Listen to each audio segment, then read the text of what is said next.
The thought suddenly struck Bumblebee. The Decepticon's abrupt withdrawal must mean that something had gone wrong on Sam's end. He hurriedly followed the path of destruction to find his human companion. When Optimus Prime and Ironhide arrived at the location Bumblebee had indicated, they found only the battered yellow Autobot and Sam, who now had his chest crudely bandaged. With a symphony of shifting plates and whirring gears, the truck and the pickup truck unfolded, transforming into the towering forms of Optimus Prime and Ironhide. Optimus Prime asked with grave seriousness, "Bumblebee, where are the Decepticons?" Bumblebee replied through his radio, cycling through various channels: clues, secured.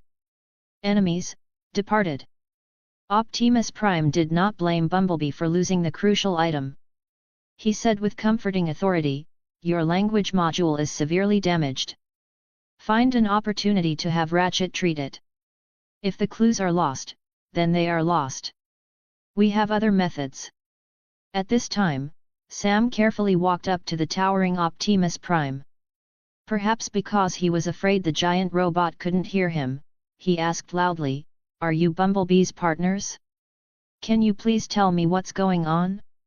I've been hunted all night." Optimus Prime and Ironhide exchanged a meaningful glance. Optimus spoke a few more words to Bumblebee before turning his attention to Sam. "Young man, you are very brave. I am sorry that you have been dragged into this disaster because of us. Now that you are involved, it is impossible for you to completely stay out of it. You can come with us to a place where your safety can be guaranteed." Sam looked back at Bumblebee, who gave him a reassuring nod. Without hesitation, Sam agreed. Okay. He still trusted Bumblebee completely. The Autobots wasted no more time and transformed back into their vehicle modes. Sam got into Bumblebee, and they headed toward Tony Stark's laboratory. Back in Tony's private lab, Tony, having momentarily escaped from his own research, listened to Optimus Prime's account of what had happened. After hearing the story, Tony said, "It doesn't matter if the clues are lost. I've already figured out the principle of the positioning device and have a solid improvement plan. I'll probably have a new version ready by tomorrow." "So fast?" Optimus Prime said, genuinely surprised. "Of course. I'm a genius inventor," Tony declared proudly. "I am consistently shocked by Tony's talent," Ratchet added in agreement. "However," Tony continued, "you went out to rescue someone without calling me. My armor is specifically designed for this kind of situation." After he finished speaking, he thought of something and looked at Sam, who was sitting awkwardly to the side. He said with a smirk, "Sam, right? What, sitting in a room with a real dude makes you nervous?" Sam replied excitedly, "Mr. Stark, I'm so excited. You're my idol, and my father even bought shares in Stark Industries. I never thought you'd have actually established contact with aliens." "Haha. You have a good eye, kid." Tony laughed. "Believe me, even though Stark Industries stock has plummeted, it will soon go right back up again as long as I take action." The next day at noon, in Tony's laboratory, Sam, Optimus Prime, and Ratchet watched as Tony expertly clicked away at a console. Bumblebee and Ironhide stood guard outside to prevent any potential Decepticon attacks. Under Tony's skilled operation, the black box on the workbench began to whir, and the projected model of the Earth began to rotate rapidly. "I've imported data on the Earth's global energy field into the system, which has greatly reduced interference and increased accuracy. I've also completely rewritten your energy identification algorithm to make the positioning even more precise, and." "Mr. Stark," Optimus Prime interrupted Tony's enthusiastic rambling. "Could I ask about the positioning accuracy of your improved instrument?" He was not skilled in these technical matters and was not particularly interested in the details.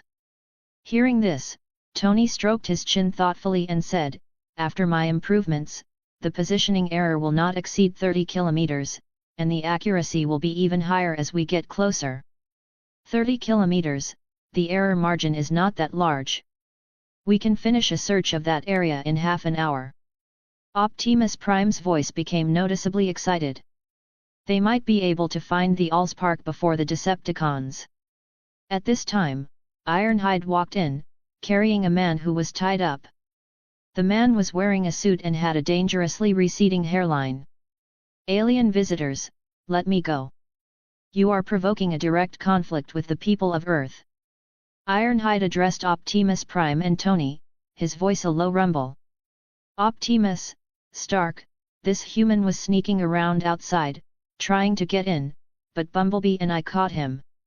Upon hearing this, the tied-up man, Coulson, quickly tried to explain himself. "Big guy, I think you've misunderstood. I came here to visit Mr. Tony Stark, but I seem to have accidentally gotten lost." Tony looked over and saw the tied-up middle-aged man. He felt a vague sense of familiarity, so he asked his AI, Jarvis, "Has this person been here before?" "Sir, Agent Phil Coulson was here 4 days ago, right after you held your press conference. However, you did not meet with him at that time. Ms. Potts met with him on your behalf." "Oh, right," Tony shrugged noncommittally. Optimus Prime said to Ironhide, "Put him down." Ironhide said nothing, simply put Coulson down, and then sliced the rope with the blade on his arm. After being put down, Coulson stretched his arms, which were a little sore from being tied up. He barely managed to control himself from staring at the giant Autobots on either side of him and smiled at Tony.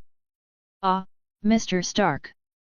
I came here mainly to ask you about the alien robots, but I didn't expect your connection to them to be quite so deep." At this time, the instrument on the workbench began to flash, indicating that the retrieval was complete. Seeing this, Tony didn't waste any more time with Coulson and quickly went to the workbench to continue his work. The projected Earth stopped at a specific location. Tony reached out to zoom in on the map and asked Jarvis, "Jarvis, where is this?" "Sir, this location is on the border of Nevada and Arizona, near Lake Mead, the reservoir formed by the Hoover Dam. Testing has shown that the energy from the fire source is concentrated around this reservoir." Tony kept adjusting the map position until it finally stopped, centered on the image of the Hoover Dam. This is the largest structure in the area, and it's covered in thick concrete, which makes it perfect for hiding things. "Jarvis, help me retrieve all available information about the Hoover Dam, and be sure to search the Pentagon's classified database."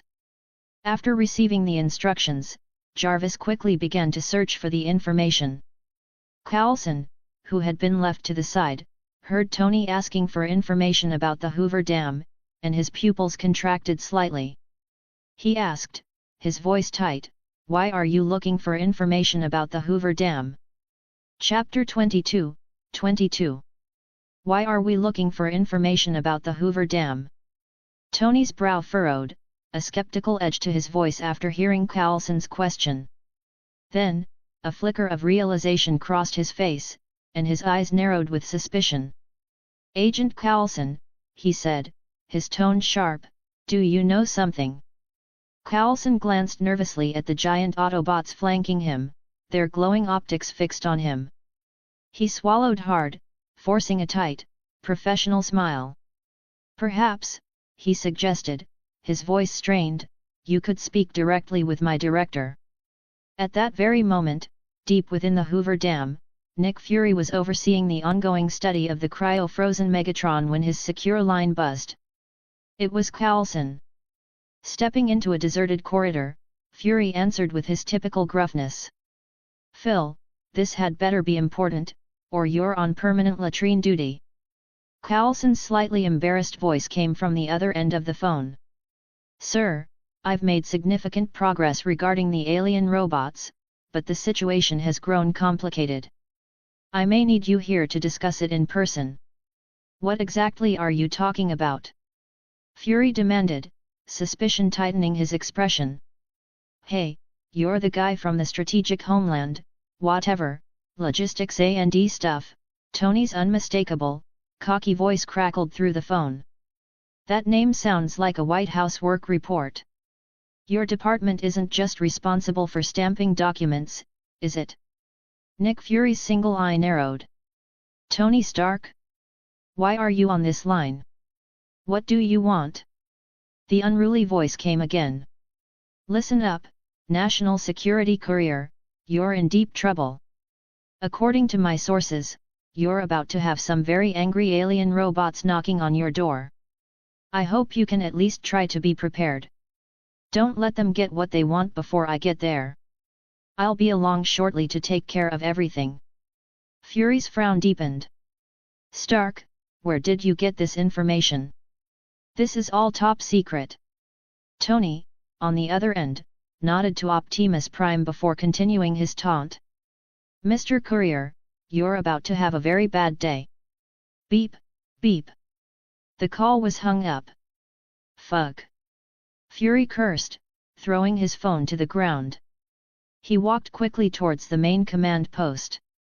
Rumlow, strengthen the base's defenses now. The aliens that attacked our forces in Afghanistan are about to attack us. Crossbones, Brock Rumlow, who had been slacking off, was momentarily stunned by the sudden order. However, with his strong military character, he quickly reacted and began organizing his people to fortify their defenses. Seeing Rumlow go to arrange the defense, Nick Fury stood in front of the huge reinforced glass, looking out at the massive base below. He sighed, took an old pager from his pocket, and fumbled with it for a few moments before putting it away. After that, he went to oversee the other preparations. He wanted to be fully prepared for what was coming. What Nick Fury didn't know was that just as Rumlow was arranging the defense, he stopped a SHIELD agent in a quiet corner and whispered, "Long live Hydra." The agent whispered back, "Long live Hydra." These were the hidden tendrils of Hydra, coiling deep within SHIELD. In truth, SHIELD was Hydra. Rumlow gave his instructions in a low, urgent tone. Organize our forces. There will be a major conflict at this base very soon. Find the right opportunity during the chaos and secure the 2084S. And make sure you take the alien robot with you. Yes, sir, the Hydra agent replied and left to carry out the order. Rumlow then followed Nick Fury's arrangement, carefully selecting SHIELD agents who were not loyal to Hydra to defend the base. They had always operated this way. Every time they carried out a dangerous mission, they would deliberately select true SHIELD agents for the front lines, preserving Hydra's own vitality. This was one of the primary reasons why Hydra had been able to occupy the majority of SHIELD for so long.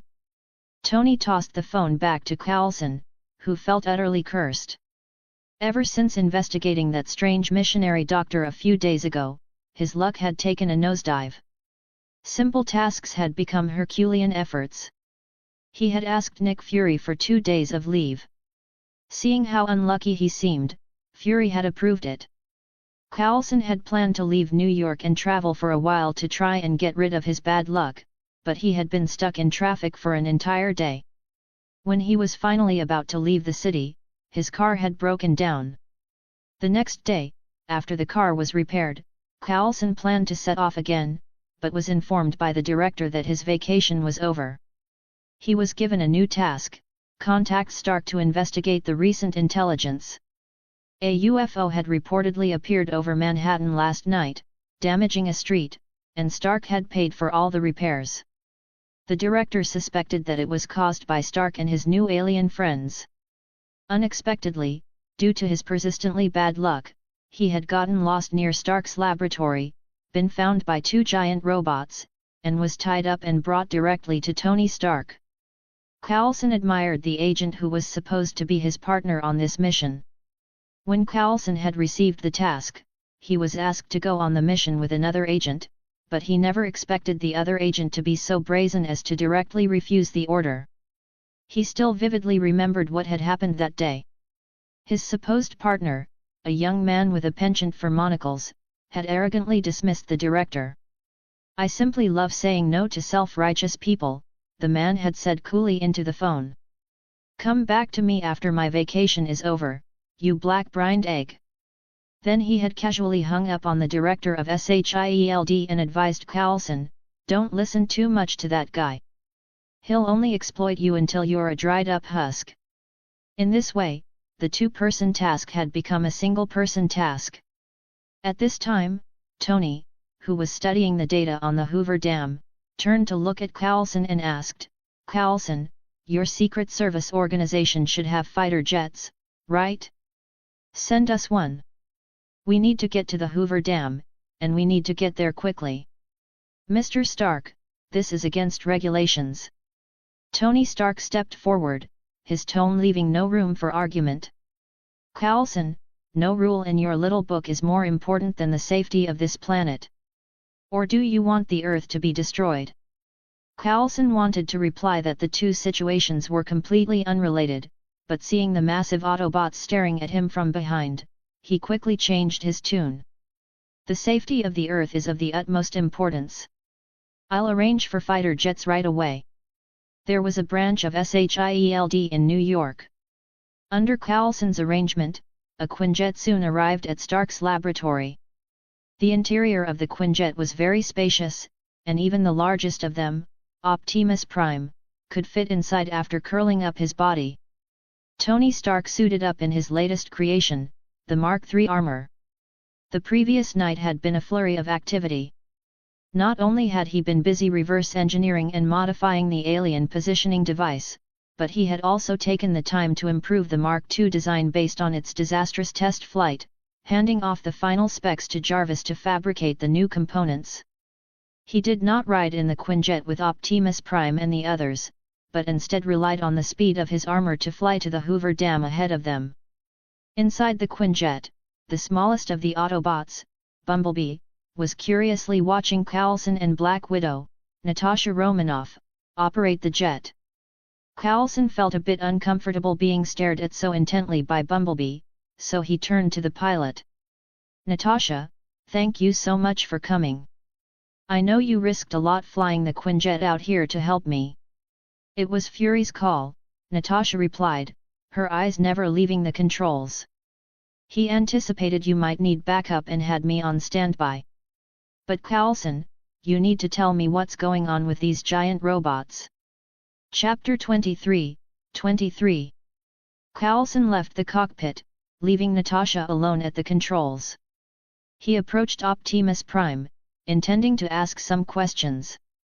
Previously, because Tony Stark had been present, he had been completely suppressed by the other man's overwhelming personality and had no opportunity to ask anything.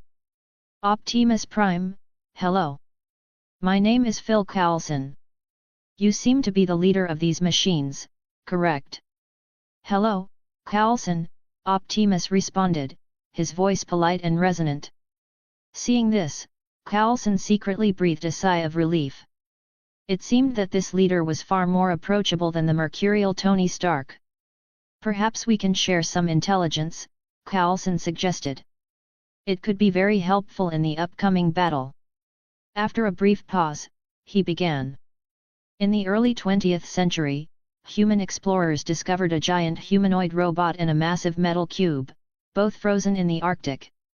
To study them, the president at the time ordered the construction of a dam at the current location of the Hoover Dam for secret research. Later, SHIELD took over the project. Optimus Prime's mechanical eyes visibly widened, and the pitch of his voice rose slightly as he asked, "A giant robot, can you tell me more about it?" Coulson raised his eyebrows slightly, then described his impression of the frozen robot. "He is sealed in ice. Silver-gray in color, with a jet device on his back and multiple energy cannons integrated into his body. He is approximately 10 meters tall." After describing the appearance, he asked calmly, "Is that robot of particular significance? You seem concerned." Optimus Prime's voice was low and heavy. "If I am not mistaken, that individual is my old friend, Megatron, the leader of the Decepticons. He has been missing for many years. We never expected he would have come to Earth. Cybertron was once a very prosperous and developed planet, but due to a devastating civil war, its resources were depleted, and it is no longer suitable for us Cybertronians to live on." Optimus Prime paused, then continued, his voice filled with a deep sorrow. I originally thought the Decepticons came to Earth merely to steal the lost Allspark, but now it seems Megatron himself is involved. He would not have allowed himself to remain frozen for so many years without having some arrangements in place. The situation has become even more complicated. Coulson rubbed his face, the weight of the revelation settling on him. He asked again, what kind of individual is this Megatron? Is he dangerous? Optimus Prime seemed lost in memory, and after a long moment of contemplation, he replied, we all started out with the same goal, to repair our home, Cybertron. But Megatron slowly fell into extremism, believing that any means were justified to achieve his ends.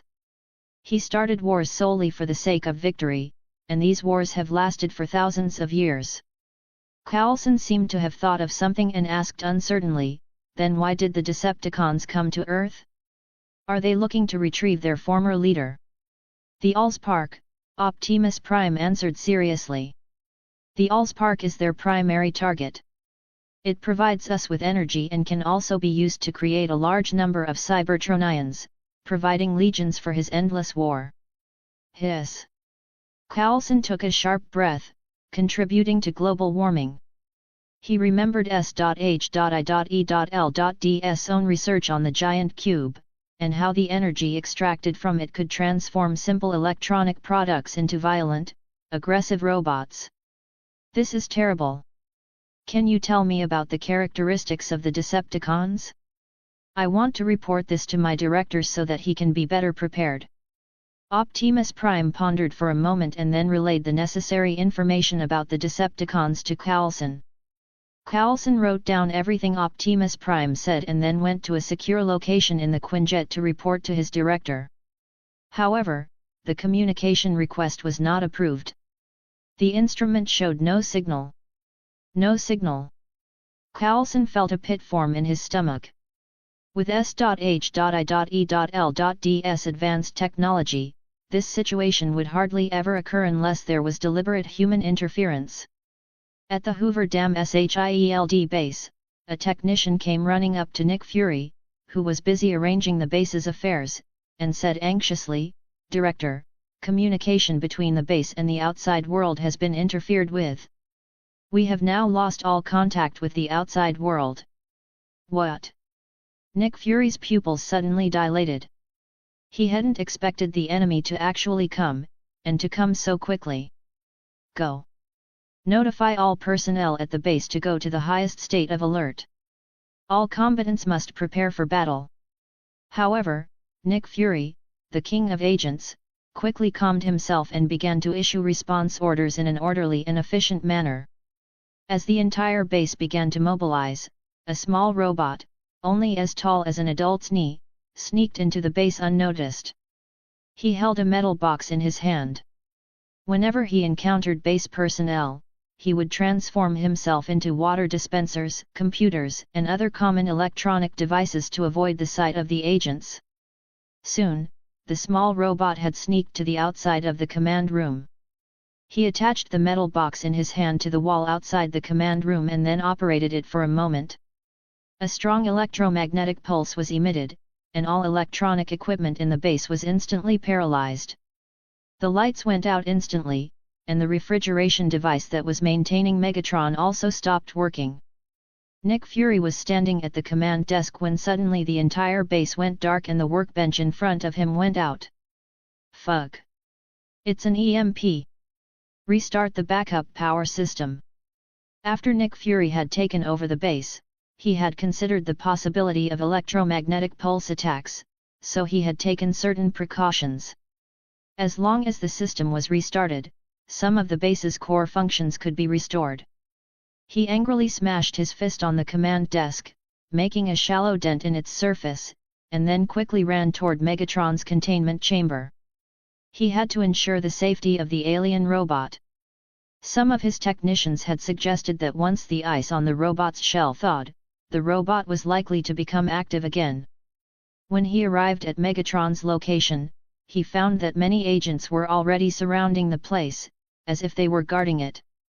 Nick Fury was very pleased to see this and praised them. Very good. You know to protect the most important assets first. You will all get bonuses later. Many of the Hydra agents secretly complained in their hearts but responded on the surface, "Thank you, Chief." They had received orders from Brock Rumlow and were here to take advantage of the chaos to move the alien robot away. Unexpectedly, Nick Fury had arrived before they could even begin their operation. It's not going to be easy to act like this, the Hydra agents thought to themselves. Outside the base, several alien fighter jets flew over, transformed into their humanoid forms in mid-air, and landed heavily on the dam. Starscream said to the Decepticon soldiers following behind him, "Megatron and the Allspark are inside. Find the entrance. If you can't find one, then blow one up." A few more motorcycles roared in from the distance. They were all members of the Decepticons. Gunshots rang out. A Decepticon soldier had found the entrance to the base and was now engaged in a fierce firefight with the SHIELD agents. The weapons and equipment of this SHIELD base were very advanced. They had developed many state-of-the-art weapons by reverse engineering the technology from Megatron, which allowed them to temporarily block the invasion of the Decepticon soldiers. Seeing this, Starscream flew over and fired several cluster bombs, which not only wiped out the SHIELD defenders but also blew away the Decepticon soldiers who were in the way. What a waste! Starscream kicked the disabled Decepticon soldier aside and strode into the base, followed by the other Decepticon members behind him. At the entrance of the base, which had now been reduced to ruins by the bombs, the rubble began to shake. A large piece of concrete was lifted up, and Rumlow crawled out from beneath it. Chapter 24, 24. Cough, cough, cough. Rumlow hacked violently, picking his discarded weapon from the rubble. Throughout the battle, he had deliberately hovered on the fringes, letting the true SHIELD agents absorb the brunt of the assault. When he saw the bombs falling, he had quickly scrambled to find shelter and narrowly escaped the blast. The loyal agents, however, were not so lucky. They were either blown to pieces or buried alive under tons of debris. He took out his communication device and found it was dead. Damn it! I need to find a place with a signal to report the situation to Minister Pierce. After cursing under his breath, Rumlow limped away from the smoldering ruins of the base entrance. Because of the Decepticons' initial EMP attack, most of the SHIELD base's defense facilities were destroyed. Coupled with Hydra's deliberate sabotage from within, Starscream's invasion encountered surprisingly little resistance. The Decepticon second-in-command blasted a SHIELD agent into a cloud of ash with a single shot and said with sneering sarcasm, "Humans are such a weak and incompetent race. They're so powerless, they can't even mount a proper resistance." Nick Fury, who was still stationed next to the cryostasis chamber holding Megatron, heard the sounds of fighting getting closer and closer, and his face became increasingly grim. After weighing the dire pros and cons, he turned to the agents beside him. "Bring me the charges. I want to blow this alien to Kingdom Come. The enemy cannot be allowed to get it." The Hydra agents exchanged uncertain glances, not knowing how to proceed. Bang! There was a sickening thud of something heavy making impact, and Nick Fury crumpled to the ground before being kicked into a dark corner. "Just knock him out and say it was a sneak attack," a Hydra agent wearing a monocle said, throwing away the wooden board in his hand. The other Hydra agents all nodded, approving of their bold compatriot's method. "Okay, now let's move this big robot out of here together," another Hydra agent suggested. Suddenly, the agent wearing the monocle walked towards the wall, waved to the other Hydra members, and said, "Goodbye, everyone." He then walked directly into the solid wall and vanished. "Am I seeing things? Did Khan just disappear?" one agent asked in disbelief. "It seems so," another replied, dumbfounded. Just as the Hydra agents were reeling from what had just happened, Starscream, along with his retinue of Decepticon soldiers, stormed into the chamber where Megatron was being held. When the Hydra agents saw the enemy approaching, they raised their weapons and opened fire on the Decepticon leader. Starscream merely scratched the spot on his chassis where the bullets had harmlessly pinged off and raised his cannon-equipped arm. Bang! In the violent explosion that followed, the Hydra agents were either killed or severely injured, all of them losing their ability to fight. It is worth mentioning that the person with the fewest injuries was Nick Fury, who had been knocked unconscious before the real carnage began. Starscream came to stand before the frozen form of Megatron and said in a deeply respectful tone, "My lord, I am here to free you." He then fired a precise blast, shattering the ice that had imprisoned the Decepticon leader for decades. Megatron's optics flared to life. His massive mechanical body stirred, shattering the remaining ice that clung to his frame. He raised his arms, first violently pressing Starscream to the ground, and then systematically destroyed all the freezing devices and research equipment around him.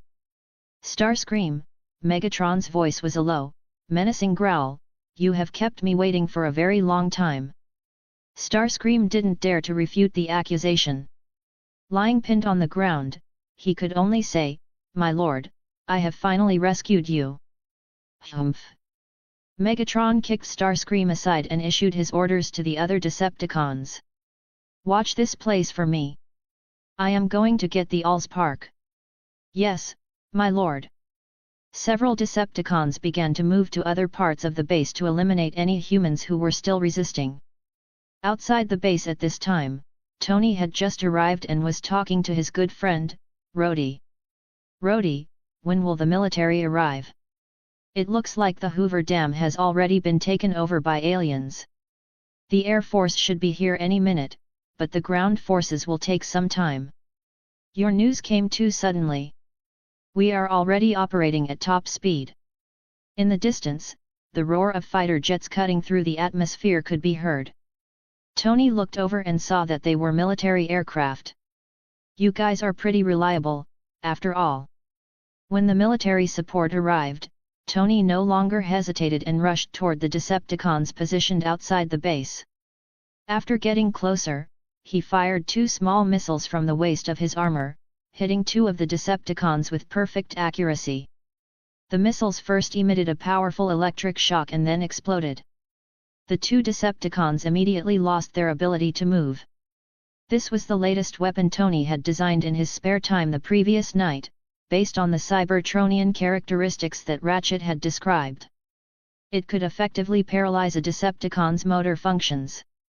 The military fighter jets also engaged with several Decepticon jets. With the advantage in numbers, they could still resist for a while. In the air, S.H.I.E.L.D.'s Quinjet finally arrived. The tail hatch of the fighter opened, and Optimus Prime and several other Autobots stood on the ramp, observing the battle below. "Autobots, attack!"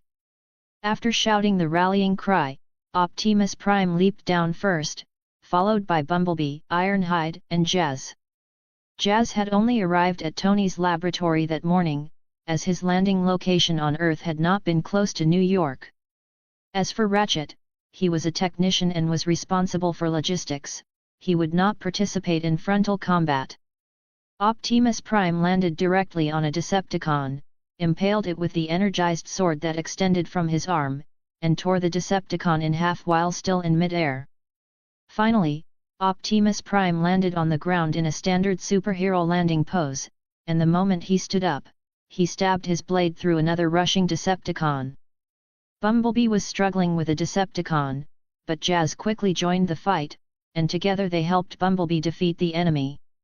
Ironhide was similar to Optimus Prime, although he couldn't take down a Decepticon with just 1 or 2 moves, he could still handle these Decepticon soldiers with relative ease.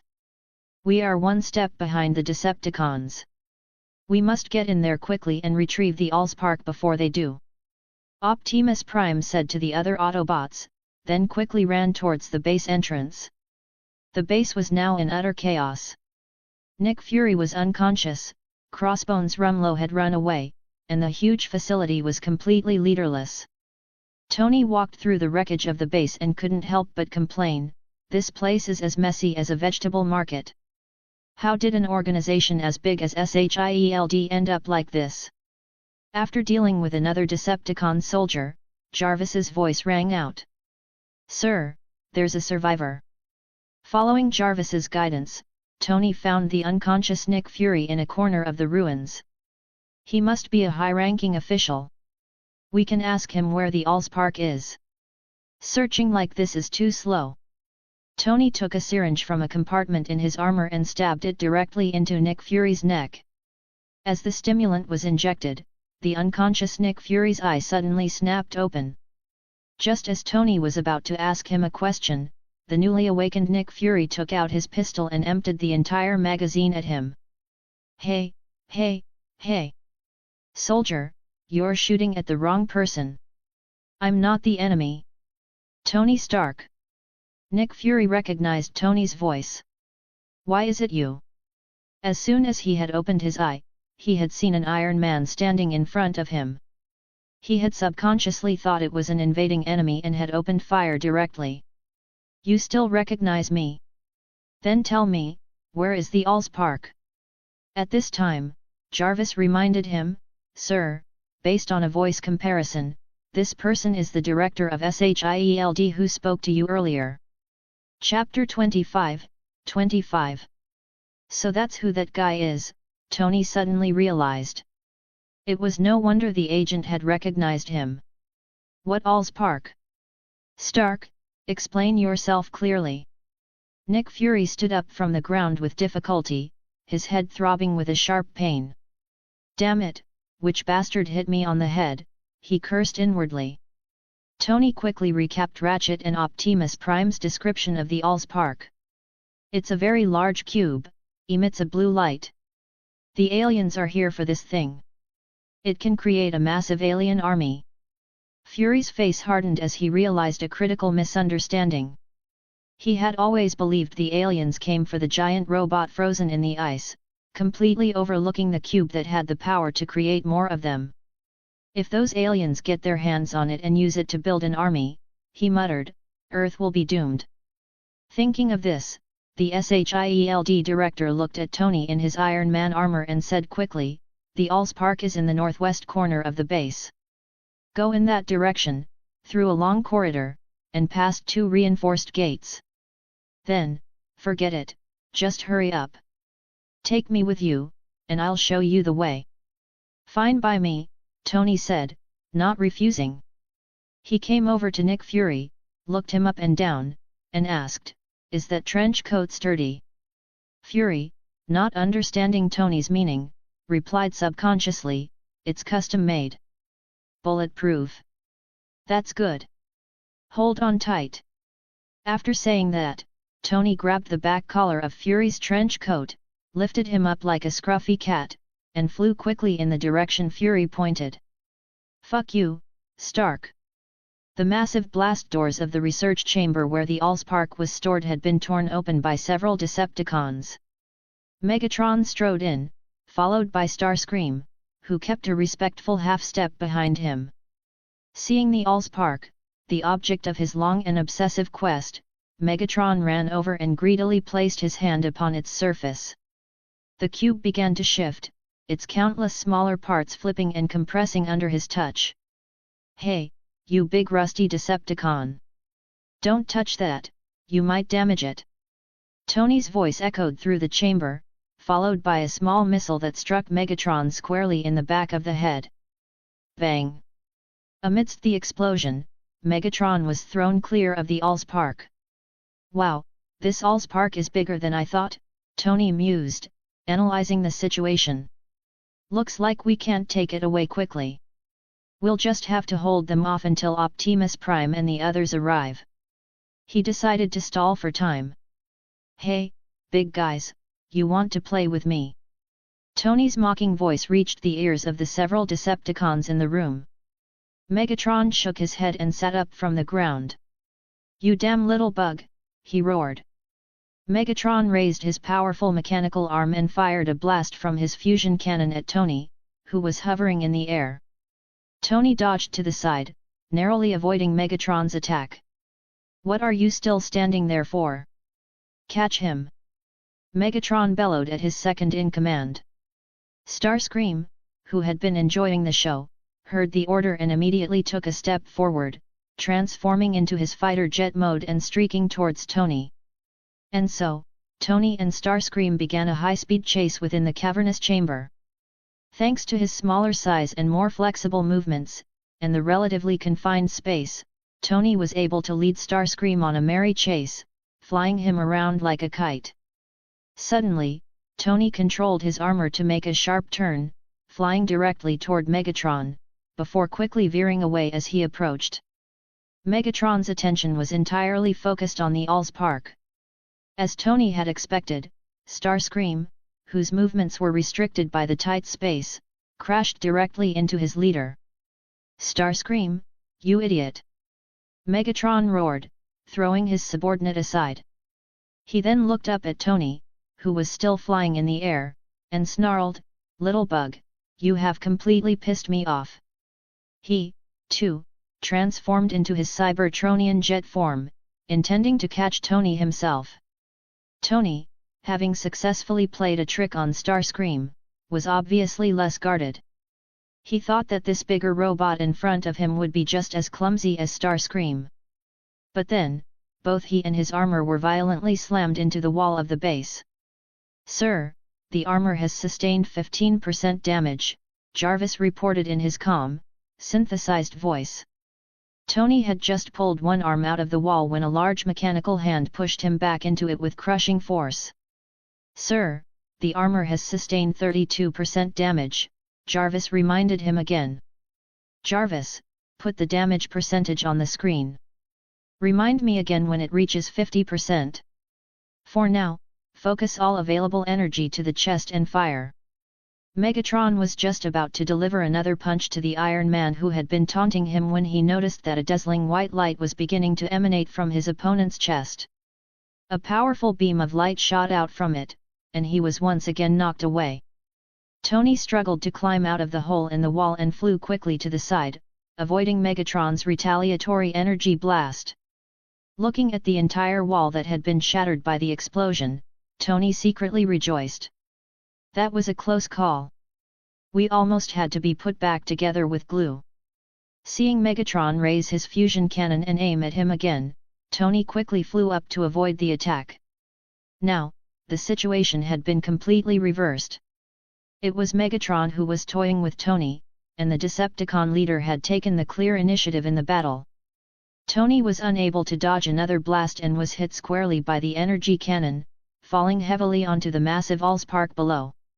Just as Megatron was about to get rid of this annoying bug once and for all, a familiar roar echoed from the entrance behind him. "Megatron!" Hearing that all too familiar voice, Megatron stopped his advance on Tony, turned around abruptly, and roared back with equal fury, "Optimus Prime!" The moment the two leaders met, they shouted each other's names, then rushed toward each other at the same time and began a fierce, brutal fight. As the two leaders were locked in their epic battle, Tony, who had fallen on the Allspark, began to undergo a miraculous change. To be precise, it was Tony's armor that was changing.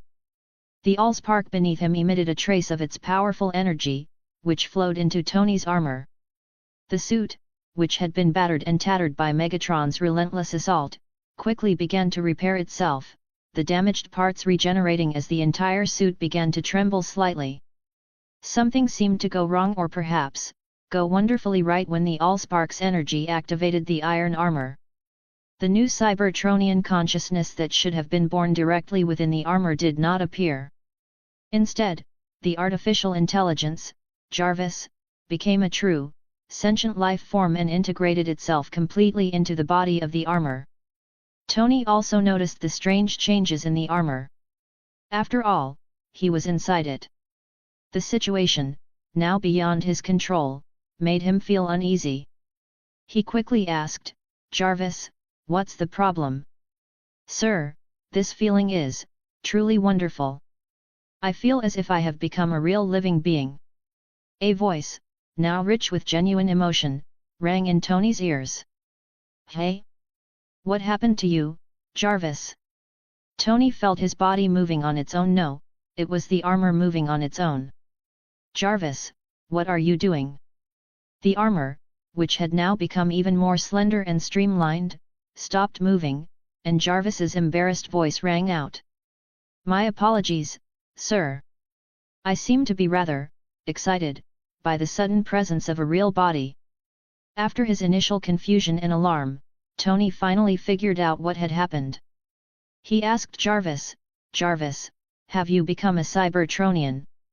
"Sir, it seems so. I feel that I can now control every part of my iron body at will, just as a human controls their own." Chapter 26, 26. While Tony and Jarvis were familiarizing themselves with their new, combined existence on the Allspark, the battle below was turning. Optimus Prime was slowly losing ground against the sheer ferocity of Megatron. In terms of pure stature, Optimus Prime was more than a head shorter than the Decepticon leader, and he lacked Megatron's savage, all-consuming approach to combat.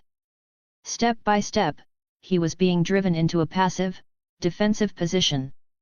The titanic struggle finally caught the attention of Tony and Jarvis, who now noticed the two leaders locked in their ancient duel. "Jarvis, let's go help Optimus Prime," Tony urged. "He seems to be unable to hold on any longer." "Yes, sir," Jarvis replied, his new voice ringing with determination. He leaped from the Allspark, his body transforming in mid-air, shifting into a sleeker, more aerodynamic form better suited for flight. A column of light blue energy erupted from his tail thrusters, and he shot towards Megatron like a razor-sharp blade. "Ack! My back!" Megatron roared as Jarvis's energy blast struck him from behind, the unexpected attack staggering him. Jarvis pressed the attack, his new form digging deep into the armor around Megatron's waist, tearing at the vital systems within. After kicking Optimus Prime away, Megatron reached back with one massive hand, trying to swat the little bug that was burrowing into his side. However, Jarvis, now a fully fledged transformer, moved with incredible flexibility, crawling rapidly across Megatron's chassis and making it impossible for the Decepticon leader to land a blow. Taking advantage of this crucial opportunity, Optimus Prime broke off a massive metal pillar from the surrounding structure and hurled it at Megatron with all his might. The pillar struck with tremendous force, knocking Megatron off balance. Optimus Prime pressed his advantage, driving the iron pillar deep into Megatron's right shoulder. The grievous injury obviously reduced Megatron's combat power, and he soon fell into a disadvantage under the combined assault of Optimus Prime and Jarvis. After his transformation, Jarvis's attack strength and agility had been greatly improved. His methods of attack became far more diverse, and he could now transform parts of his body into deadly cold weapons for close-quarters combat. Finally, under a full-powered energy blast from Optimus Prime's ion blaster, Megatron was sent flying into the wall of the base, losing most of his combat power in the crash. "Megatron, you lose. Give up your ambitious and destructive plan." As he spoke, Optimus Prime exerted his full force, driving his energon sword deeper into Megatron's injured right arm. With his left hand, he grabbed the iron pillar that he had just embedded in the tyrant's shoulder and, with a powerful, brutal pull, tore Megatron's right arm completely from its socket. "Optimus Prime," Megatron snarled, even as he lay defeated on the ground, "do you think you've won just like that? Get ready for a real war." "You have already lost," Optimus declared. After saying this, he was about to plunge his sword into the spark chamber on Megatron's chest. "Optimus Prime, be careful!" Tony's warning rang out. Optimus Prime turned and saw Starscream flying over at high speed. He raised his weapon, ready to engage Megatron's second-in-command, but what he didn't expect was that Starscream veered and rushed toward the downed Megatron. He grabbed his fallen leader and flew directly out of the base. "My lord, to fight and flee is to live to fight another day. We must escape quickly and rally our forces. Starscream, for once, you have done well." Optimus Prime wanted to give chase, but because he couldn't fly, he was unable to catch up. A silver figure flashed by as Tony and Jarvis gave chase. "Wait, Stark!" Optimus called out. After Jarvis had become a transformer, Tony's arrogance had returned in full force. He believed that he and Jarvis were more than capable of taking on Megatron. In fact, Tony was already convinced that he and Jarvis had played the primary role in the battle just now. Then, after Tony approached the escaping Megatron, he was unceremoniously knocked into a wall once again. "Jarvis, are you okay?" Tony asked his transformed AI as he climbed out of the wall again.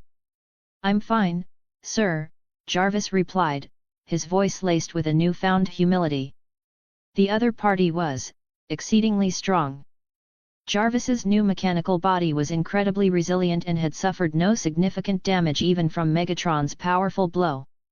"Looks like I'm going to have to find a way to upgrade your power and weapon systems," Tony mused. At this time, Optimus Prime also caught up and saw Jarvis climbing out of the wall. He breathed a sigh of relief. "I'm so glad you're all right. A Prime's power is far greater than you can imagine. Do not underestimate Megatron." "Optimus Prime, what happened?" At this time, Ironhide also rushed over. He had just been clearing out the Decepticon minions in other areas of the base, holding them back to prevent them from overwhelming Optimus Prime. Suddenly, the minions had begun to retreat, so Ironhide had rushed to Optimus Prime's location to confirm the situation. The other Autobots were on their way as well. "Megatron was injured, and Starscream evacuated him," Optimus explained. "Thanks to Stark." Hearing this, Ironhide turned his gaze to the new, slender robot flying in the air. Jarvis landed, his body deforming and opening up to allow Tony to walk out. Then, Jarvis transformed back into a humanoid form. This time, he looked even more like Optimus Prime and the other Cybertronians. "Your armor," it was activated by the Allspark and turned into a Cybertronian. Ironhide said, completely surprised. Jarvis explained to Ironhide, "Yes, Mr. Ironhide. My name is Jarvis. I am now a Cybertronian, like you, but with some differences. My true form is still that of a digital life, but I can now possess the body of this armor." Ironhide looked at his leader. "I've never seen anything like this before. What about you, Optimus?" Optimus Prime shook his head. "There is no record of this ever happening on Cybertron. Perhaps this will be the first case. We should go to the Allspark and take it away before the Decepticons can return." "That's right. It's too dangerous to leave the Allspark here. Do you want me to ask the military for help? It doesn't look like it can be taken away by just a few of us. They'll give me the respect I'm due." Tony asked Optimus Prime, offering his help. "There is no need." Optimus Prime waved his hand, walked under the huge Allspark, and placed his hand on its surface. The massive cube began to rotate and compress, finally shrinking until it could be completely covered by Optimus Prime's palm.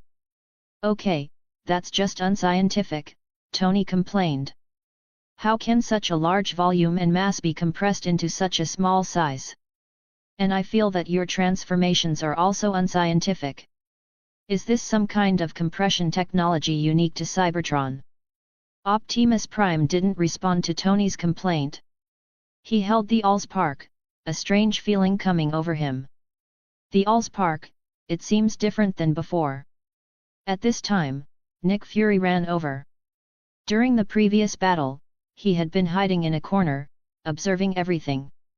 Relying on his natural talent for stealth, he had not been discovered by the Decepticons.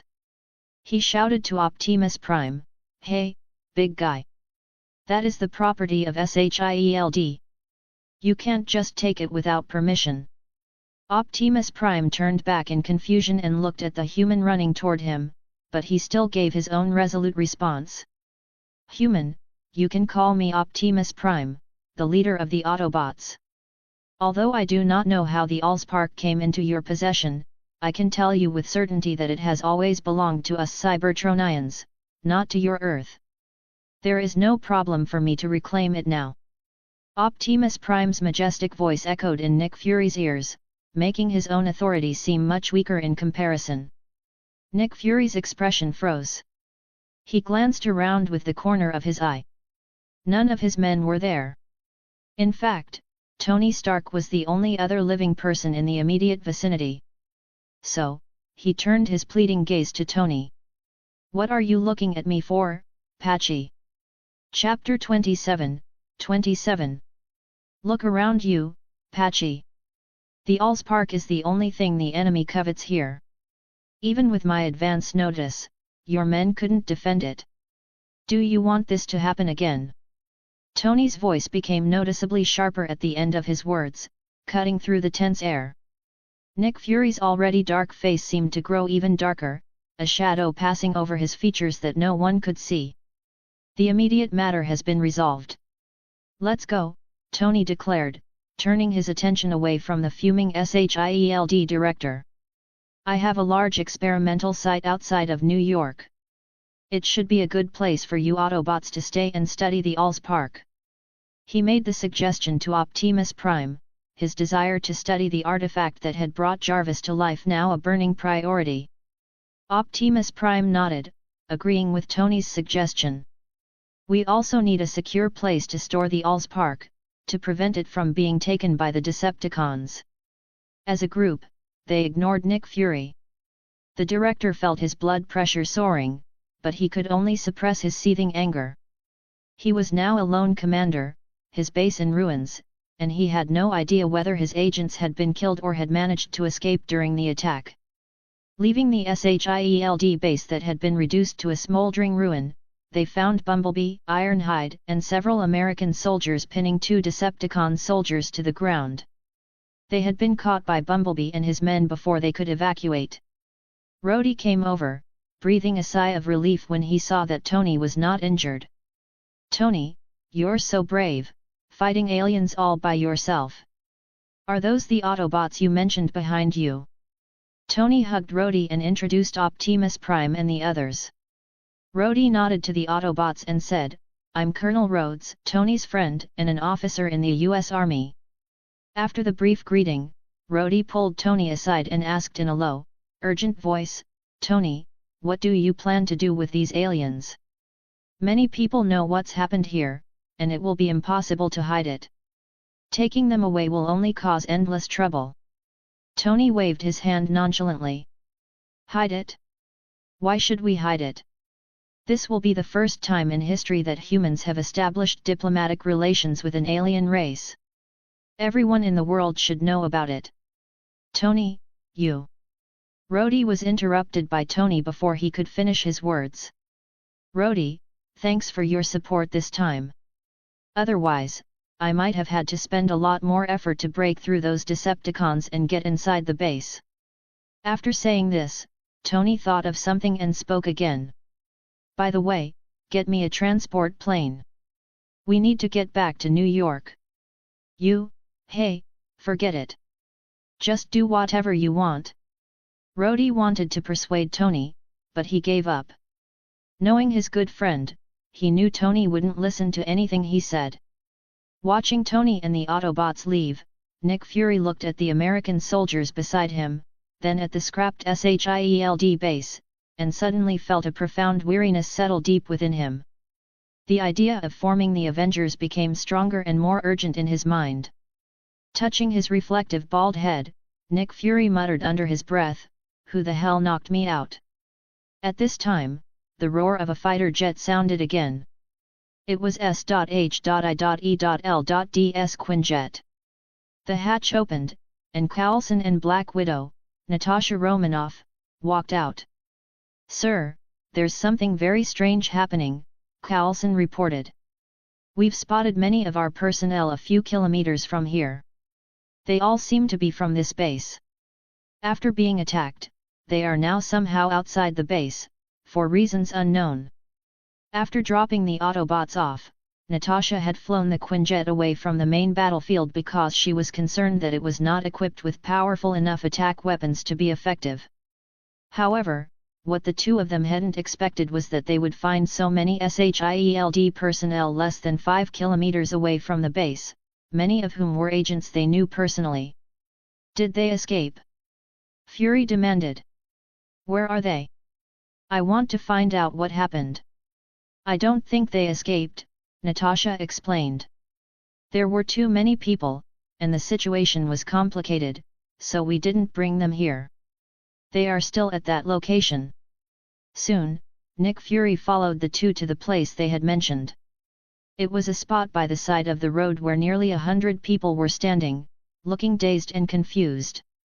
Nick Fury got out of the jeep and asked the agent closest to him, Agent Buck, why are you here? The tall man who was stopped by Nick Fury straightened his posture and answered his question. Sir, we don't know the exact reason. We just felt like someone tapped our shoulders, and then we were here. I and some of the other agents thought we saw the man's face. He was wearing a monocle, but we didn't notice any other details. A monocle? Nick Fury pondered this for a while, a strange sense of unease washing over him. He had the distinct feeling that there had been a lot of people wearing monocles in the base recently, and they often seemed to be wandering around in front of him. But he shook his head, dismissing it as his own imagination, a trick of the light in the chaos. He didn't know that anything related to Amon was subject to a certain degree of misdirection and deception, an effect caused by Amon's own unique authority over mistakes and foolery. Nick Fury instructed Coulson and Natasha, Coulson, Natasha, the two of you take everyone here back and question them one by one.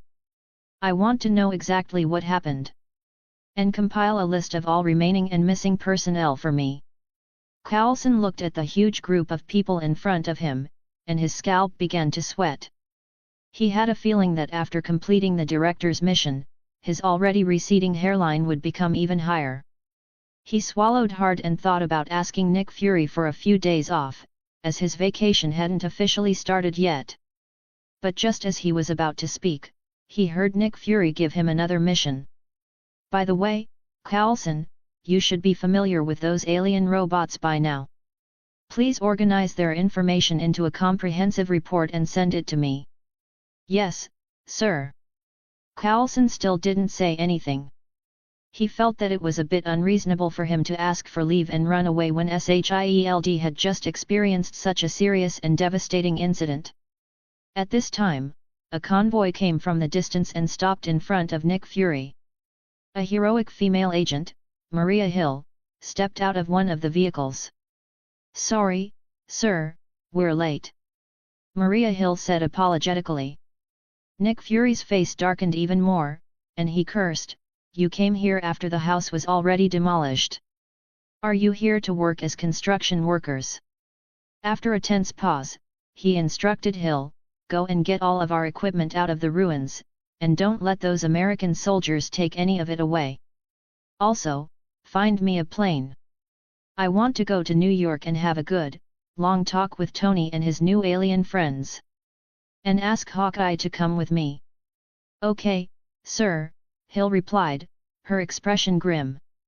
At Tony's private experimental site outside of New York, Tony had arranged for all the non-essential personnel to leave, leaving only himself, Jarvis, and the group of Autobots. Optimus Prime placed the shrunken Allspark into a transparent glass containment box and then asked Ratchet, who was standing beside him, Ratchet, do you feel that there is something wrong with the Allspark? Ratchet pinched his metallic chin and said, What's wrong? Isn't the Allspark always like this? Chapter 28, 28.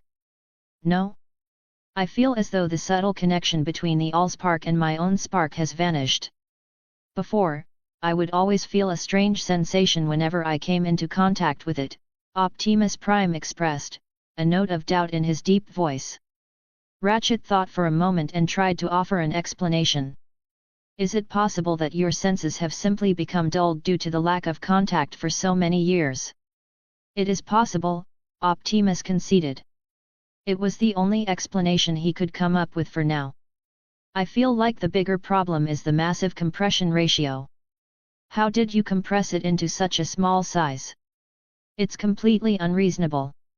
Tony interjected, coming over to ask Optimus about the compression problem once again. Tony, I don't quite understand the principles behind it myself. You should communicate more with Ratchet on these technical matters, Optimus Prime said, a hint of helplessness in his tone. This was not the first time Tony had asked him this question. Ratchet thought for a moment and said, I don't really understand it either. Perhaps it is a topic we can delve into more deeply together. Hearing this, Tony waved his hand and said, let's talk about that later.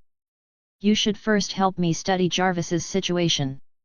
His current condition is really strange. As he spoke, the computer on the lab table lit up, and Jarvis's voice, now tinged with a new and unfamiliar warmth, rang out.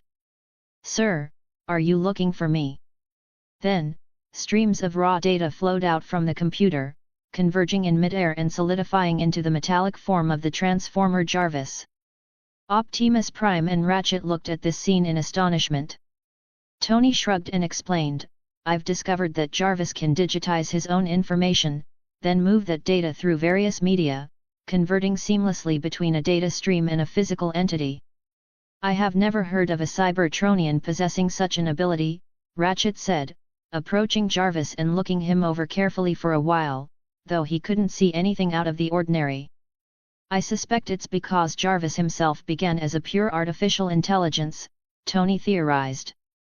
After being activated by the Allspark, he retained the ability to travel through the informational world, and it seems to have even been enhanced. As Tony spoke, he waved to Jarvis. The newly sentient being immediately understood and reached out to touch Tony's hand. Jarvis's mechanical body began to deform, quickly wrapping around Tony and encasing him within it. Then, under the astonished optics of the two Autobots, Tony, wearing Jarvis, dissolved into a string of data and entered the computer. After a few seconds, on another computer across the lab, the screen lit up, and Tony, still wearing Jarvis, reappeared. Someone wearing Jarvis can also be digitized and travel through the data stream, Tony explained as Jarvis's body opened up and he stepped out. I haven't figured out the principles behind this yet. A very powerful ability, Optimus Prime commented, recognizing its potential. Very suitable for gathering intelligence and for assassination. Since we can't figure out the cause of Jarvis's unique abilities for now, we can try to recreate the previous scene, Tony suggested. I have a few other ace we can try with a new suit of armor. After a pause, he waved to the back of the lab and said, come on out, Friday. Amon, why do you always hold that metal lump? Are you planning to turn yourself into a robot? Ilyana asked, sinking the yellow ball into the corner pocket with a single, expert stroke. She was currently in the billiard room of the different ballroom, playing a game with Artemis. While speaking, Ilyana was momentarily distracted, and her next shot, aimed at the green ball, brushed the edge of the hole and stopped just short of going in. It's your turn, Artemis, she said. And you must show your true strength this time. I feel like you're letting me win. Artemis, who had taken on the appearance of a beautiful woman with long black hair and a flowing white dress, hesitated for a moment before agreeing to Ilyana's request. Yes, miss. Then, Ilyana watched in mock frustration as Artemis proceeded to sink her balls into the pockets one by one, without a single mistake, until there was only one ball left on the table that belonged to her. Only then did Artemis make a mistake and fail to score. You're cheating! Ilyana accused, though there was no real heat in her voice. Artemis smoothed her simulated black hair and explained calmly, Miss, my data processor surpasses the world's top supercomputers. I have calculated all the possible movements of the billiard balls, so it is quite normal that you cannot beat me. Forget it, forget it. It's no fun to play with you. Amon, stop holding that iron lump and play around with me. Amon made the Allspark sink into the void, where it disappeared from view. He adjusted his monocle and laughed. Oh, do you really want to play with me? Don't cry if you lose. Humph, you think I'm still a child? Don't you be the one to deny your defeat later, Ilyana snorted, not even considering the possibility that she would lose. Then let's get started. You can break, Amon said, placing the billiard balls in order and signaling for Ilyana to start the game. The game went even better than Ilyana had expected. She kept sinking her shots, while Amon hadn't scored a single goal yet. Now, all she had to do was sink the black 8 ball to win. Haha, Amon, you're such a wimp that you can't even score a single goal. Why were you so arrogant just now? After her taunting laughter, Ilyana took her shot. But perhaps because she was a little too happy, she missed the black 8. After it bounced off the rail, it inadvertently knocked one of Amon's balls into a pocket. Haha, Ilyana, you're quite kind. You even helped me score a goal. Ilyana certainly wouldn't lose to Amon in a verbal spar. I'm letting you have it, she retorted immediately. Look how pitiful you are. You haven't scored a single goal. Amon shrugged and smiled at Ilyana. Have you ever heard of one shot to clear the table? Now, there won't be any balls left on the table for you. What do you mean? Ilyana looked confused. Amon didn't say much. He leaned down and struck the cue ball with tremendous force. The white ball bounced rapidly around the table under the violent impact. 1, 2, 6, and finally, the black 8 ball also rolled toward the pocket under the impact of the white ball.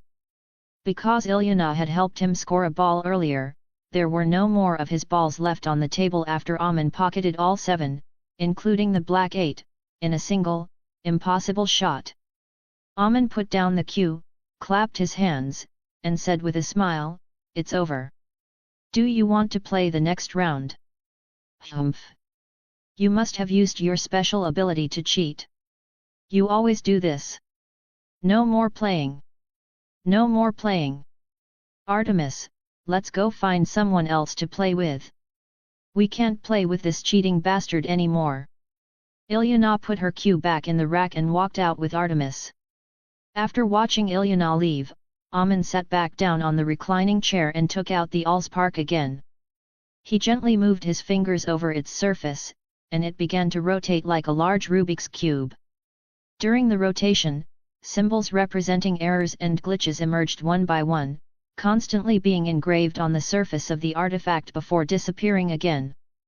With the help of the Allspark, Amon seemed to see the entire universe spread out before him. There were countless points of light distributed throughout the cosmos, and the solar system was the area with the highest density of these light points. Interesting. In Tony's private laboratory, the armor equipped with his backup artificial intelligence, Friday, slowly approached the Allspark, which was now sitting on the experimental table, under Tony's precise command. This suit of armor had been simply assembled by Tony and only had the most basic functions. After it touched the Allspark, Tony flipped a switch, and the experimental table began to discharge a powerful electric current into the cube. Under the stimulation of the current, the energy of the Allspark slowly began to overflow, falling like liquid light onto the waiting armor. Chapter 29, 29. The armor began to twist and contort, its plates shifting and reconfiguring with the grating sound of stressed metal. With a final, jarring clank, it settled into the unmistakable form of a Cybertronian. Seeing this, Tony couldn't help but ask, a note of excitement in his voice, "Friday, how's it going?" The newly formed Cybertronian raised its gun, aiming it directly at Tony. A sharp, metallic voice, devoid of Friday's familiar tone, screeched, "My designation is Slaughter." Before he could finish speaking, Slaughter began his attack, unleashing a hail of bullets toward Tony. Jarvis, who had been standing guard by Tony's side, moved with lightning speed. The moment Slaughter raised its weapon, he was already in motion, his body enveloping Tony to complete the suit-up sequence. The bullets slammed into Jarvis's armor, creating a shower of sparks but causing no damage. Optimus Prime, who had been observing the experiment from the side, also moved with swift, decisive action.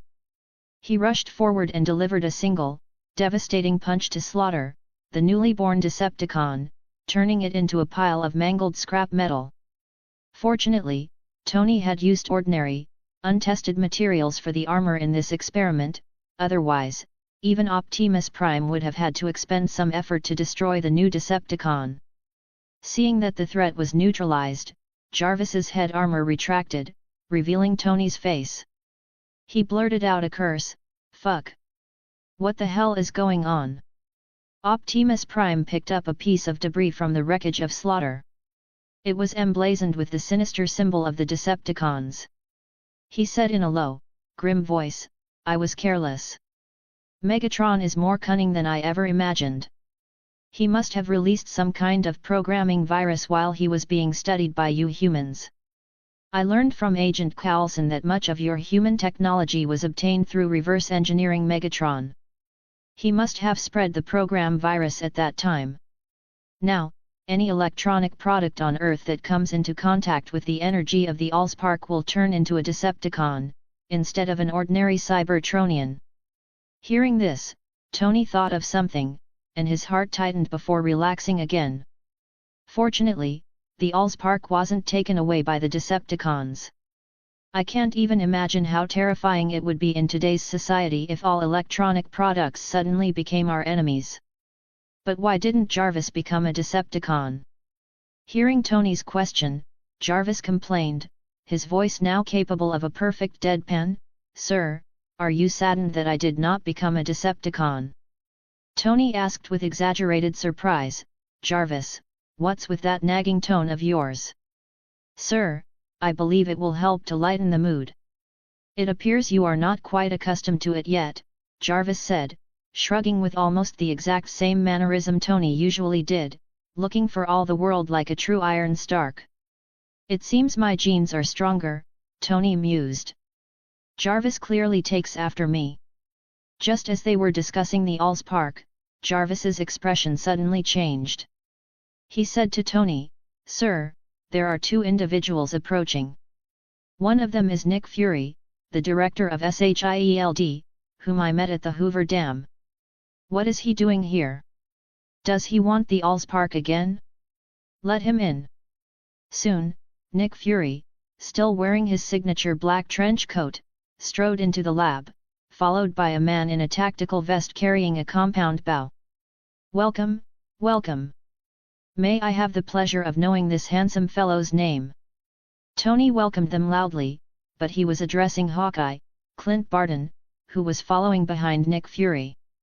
Hearing this, Barton glanced at his director, whose face seemed to have darkened even further, and briefly introduced himself. "Clint Barton. Okay, Agent Barton, feel free to treat this as your new headquarters." Tony's sharp tongue remained as powerful as ever. Nick Fury couldn't take it any longer and said in a serious, commanding voice, "Stark, we're here to discuss serious business." Okay, let's get down to business," Tony said nonchalantly, casually sitting down on the sofa. "Mr. Optimus Prime, may we talk?" Nick Fury didn't direct his question to Tony, but instead to Optimus Prime, who had been standing like a silent titan in the background since they entered. He had already learned the names and some of the characteristics of these Autobots from Coulson, who had done a good job in that regard. Optimus Prime gave a slight nod to show his agreement. He had always respected the potential power of mankind. Because Tony had been in charge of the previous negotiations, he had not expressed his own attitude. "We, SHIELD, are a subsidiary organization of the World Security Council. We are responsible for handling supernatural events worldwide, and we are also responsible for all official contact with extraterrestrial life." Nick Fury spoke in a serious, formal tone, glancing at Tony from time to time as if he was afraid the other man would suddenly go on a verbal rampage.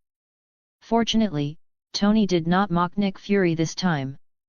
Optimus Prime replied, "As long as humans do not take the initiative to provoke us, the Autobots are happy to live in harmony with the people of Earth. We Autobots love peace. We humans think so, too." Seeing that Optimus Prime was really as easy to talk to as Coulson had said, Nick Fury secretly breathed a sigh of relief. He was truly afraid that there would be another person like Tony to deal with. He could hardly stand one of them. "I need all the information you have about the Decepticons," Nick Fury continued. They attacked our SHIELD base. We must have a sufficient understanding of them. Optimus Prime patiently explained to Nick Fury, the Decepticons have fought us Autobots for thousands of years. They are military-grade machines that regard plunder and conquest as their very survival instinct. We Autobots, as civilian machines, advocate for peaceful development. After the war on our home planet of Cybertron ended, we all began wandering the universe. This time, the Decepticons have attacked Earth for their leader, Megatron, and for the Allspark. Hearing the mention of the Allspark, Nick Fury glanced at the cube sitting next to Optimus Prime. That was the Allspark, which, by his reckoning, was supposed to belong to SHIELD. What about their army and their strength? Nick Fury asked. This was what he most wanted to know. Optimus Prime pondered for a moment and said, I do not know the specifics, but based on my experience, the core Decepticon members number between 5 and 9. The number of ordinary Decepticon soldiers is difficult to calculate, but it should be over 100. They came to Earth to seize the Allspark, so their army should be quite large. Previously, at the Hoover Dam, they were likely just trying to locate the Allspark, so they did not send too many soldiers. Nick Fury took a deep breath. He didn't expect there to be at least hundreds of those alien robots. He then asked, Aren't you here to stop the Decepticons? How many of you are there? Nick Fury believed that since the Autobots had come to Earth to stop the Decepticons, their strength should be comparable. I have 4 excellent subordinates, Optimus Prime stated. And? Nick Fury had a bad feeling. Optimus Prime replied, That is all. There are only 5 of us Autobots on Earth now. The rest are still wandering in the vastness of the universe. Nick Fury was speechless for a moment. They wanted to stop an entire army with just 5 soldiers. Optimus Prime saw what Nick Fury was thinking and said confidently, Do not worry. Our warriors can each fight 2 at once. Seeing Optimus Prime's unwavering confidence, Nick Fury almost believed him. Then let's talk about how to deal with the Decepticons. That night, Optimus Prime was standing guard outside the experimental site. He had nothing else to do, so he decided to keep watch. Suddenly, he felt as if his whole body was floating up, as if his very soul had left his body and come to a strange, ethereal world with a star-dusted sky as its background. Chapter 30, 30. Welcome, leader of the Autobots. A magnificent and layered sound, like the chiming of distant galaxies, echoed through the void. Optimus Prime looked around the endless, star-dusted expanse but could not find the source of the voice. Who are you? Why have you brought me to this place? Optimus Prime asked, his own voice resonating with cautious authority. You may call me Primus, the magnificent voice replied, seeming to emanate from the very fabric of the cosmos, answering Optimus Prime's question. Primus? The Creator. Optimus Prime said, his spark pulsing with surprise. He had once been the keeper of the archives on Cybertron. As far as he knew, the creator of their entire race was the legendary Primus. Haha! The voice chuckled, a sound that was neither a denial nor an admission.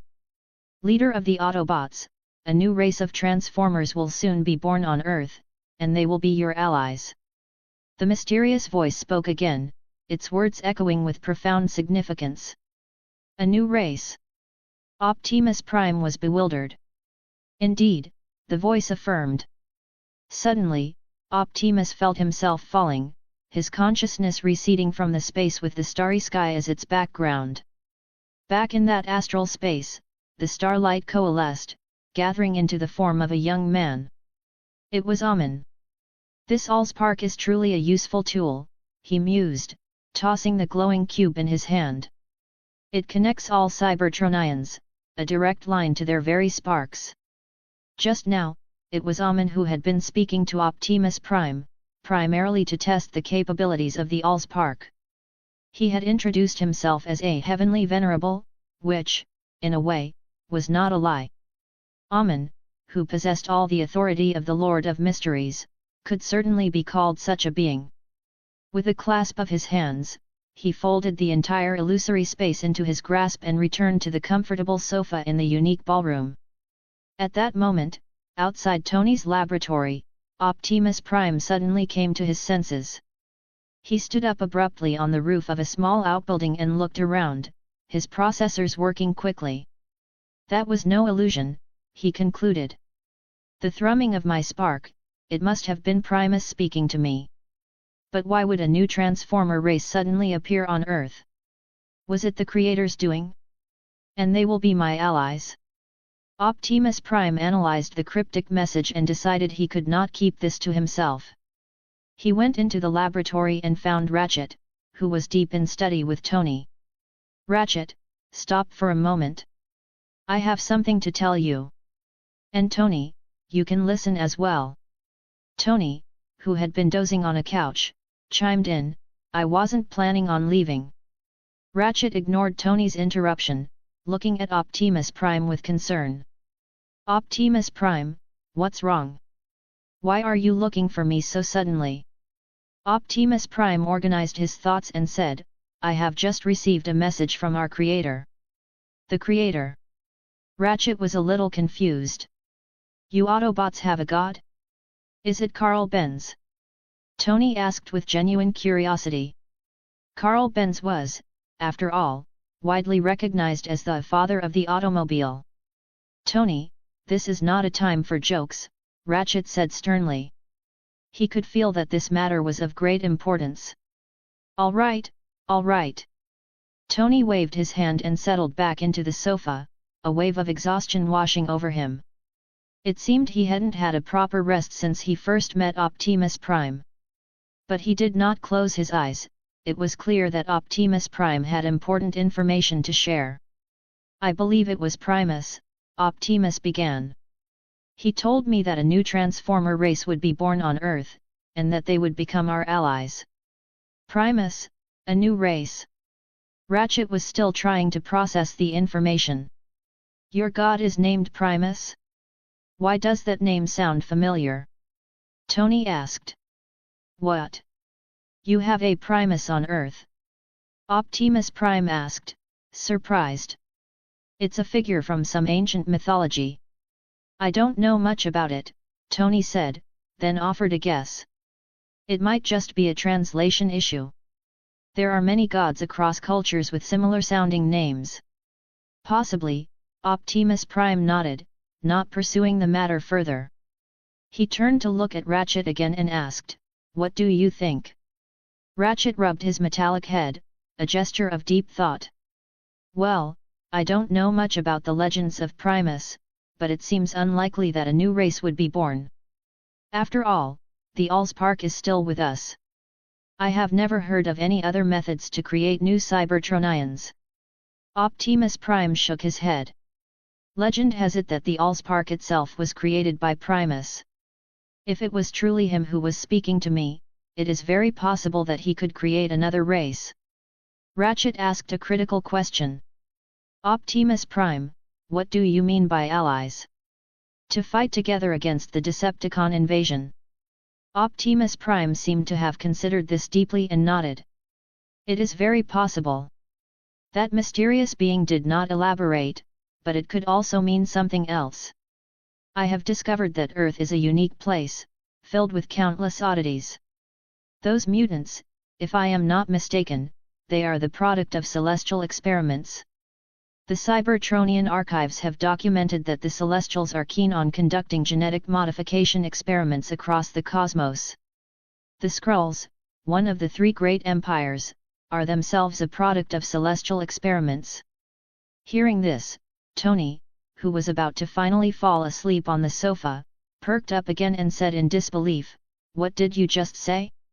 Mutants are the result of experiments by that celestial group." Optimus Prime's words shattered Tony's previous understanding of the world. He had always agreed with the mainstream view that mutants were the next stage of human evolution. But if Optimus Prime was right, and mutants were the product of cosmic experimentation, then what about humans? Were they also created by some ancient, all-powerful gods? I feel like I really need to take a break. The robots are actually discussing theology, Tony muttered, holding his forehead. He just wanted to fall asleep on the sofa and clear his mind. Tony, we are not robots, Ratchet retorted after hearing what Tony said. We are intelligent life forms, just like you humans. Optimus Prime didn't mind Tony's words. He explained Tony's doubts with a serious tone. Tony, do not be surprised. Although I have not studied the mutant race in detail, many races in the universe share similarities. Those races are all very powerful and are all related to the Celestials. This is why I suspect they are products of the Celestials. Optimus Prime paused, then continued, but our topic is the new Transformer race, not the Celestials and mutants. If you want to know more, Tony, I will compile some information from the archives and send it to you later. Okay, Tony replied, his mind still reeling. Optimus Prime continued, I will go find Bumblebee later and have him look for clues about this new species. He is an expert in this area. Bumblebee is proficient in reconnaissance and intelligence gathering. It is a suitable task for him to be in charge of this matter, Ratchet agreed with Optimus Prime's arrangement. Amon arrived at a large, nondescript workshop on the outskirts of New York, led by his clone, Klein. Klein said, his voice full of admiration, Sir, you are truly a genius. You can actually think of such an interesting and audacious plan. I have already prepared all the necessary vehicle models. They are all inside the workshop. I had this idea when the Autobots first came to Earth. It's a good opportunity to take advantage of the war between the Autobots and the Decepticons to launch our own faction of Transformers, Amon explained to his clone slowly. The two Amons walked into the workshop. It was filled with all kinds of vehicles, sports cars, police cars, bulldozers, motorcycles, helicopters, and even fighter jets. There were also several other Amons, all wearing identical monocles, busy inside, assembling and modifying the various vehicles with silent, unnerving precision. Chapter 31, 31. Everyone is so busy. Amon observed, a smile playing on his lips as his clones chattered around him. Main body, you are here, one of them stated, its form flickering slightly. Since the real body is here, I shall leave, another announced, already beginning to dissolve into motes of light. I'll be taking that red sports car later, a third declared. I designed it myself, and I've even got the weapons ready. You actually picked that one? I want the orange helicopter. I made the propellers specially, using a great deal of my adamantium. The clones continued to bicker and express their opinions, their voices overlapping in a cacophony of identical tones. Seeing this, Amon simply smiled, reached his right hand into the void, and pulled forth the Allspark. You'd all better watch your cars, he warned, a mischievous glint in his eye. Amon twisted the cube, and as the Allspark rotated, streams of pure, life-giving energy were drawn out of it, flying toward the assembled vehicles. After the Allspark's energy entered each machine, they began to transform rapidly, their chassis shifting and reconfiguring until all of them stood as humanoid transformers. They all looked at Amon, who was holding the glowing Allspark, and shouted in unison, their voices a chorus of newly born sentience, "Thank you, Mecha King, for the gift of life." The corners of the clone Klein's mouth twitched. He hadn't expected that his original body had such a corny sense of humor as to set himself up as the king of robot wars. Haha, okay, Amon laughed. You guys are going to be the motorcycle tribe from now on. Now, I'm going to divide you into teams according to your vehicle types. Amon stroked his chin thoughtfully and came to a red sports car. The new Transformer had white cloud and flame patterns on its body and was holding a massive, glaive-like weapon. It's fitting, Amon declared. You'll be called Thunderbolt, the captain of the sports cars. Arriving in front of a blue and white police car, he announced, you are called Vanguard, the captain of the police cars. Your name is Hot Wheels, and you are the captain of the motorcycle team. Your name is Lee Bassian, and you are the captain of the bulldozers and steamrollers. Your name is Shockwave, and you're the captain of the off-road vehicles. Your name is Tornado, and you're the captain of the helicopters. Your name is Supersonic, and you're the captain of the fighter jets. One by one, Amon selected captains for each type of vehicle. Okay, he said, his voice ringing with authority. Your next task is to leave here and develop your own power. This is for you. Amon tapped the allspark in his hand, and it broke apart into small, glowing pieces, which then quickly reassembled in the air, forming 8 palm-sized tokens. Amon took one for himself, and the remaining 7 flew into the hands of the 7 new captains. These are called energy tokens, Amon explained. They can be used to develop your members and are also a symbol of your status. As for their other functions, you can explore them on your own. Thank you, Mecha War King, the new leaders of the motorcycle tribe shouted in unison.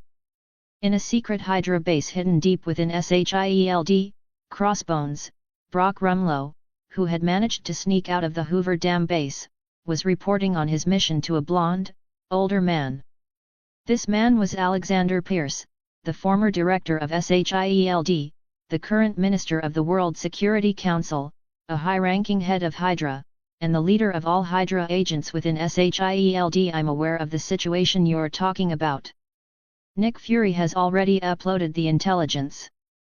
Your next mission is to approach Tony Stark and get more information about the aliens from him. Pierce was sitting in his large office chair, giving tasks to Crossbones. At that moment, there was a loud crash from outside. A large hole appeared in the ceiling of the office, and a huge metal arm grabbed the edge of the hole and tore the ceiling apart as if it were paper. A giant, glowing red metal eye looked through the huge crack at Pierce and Crossbones in the office.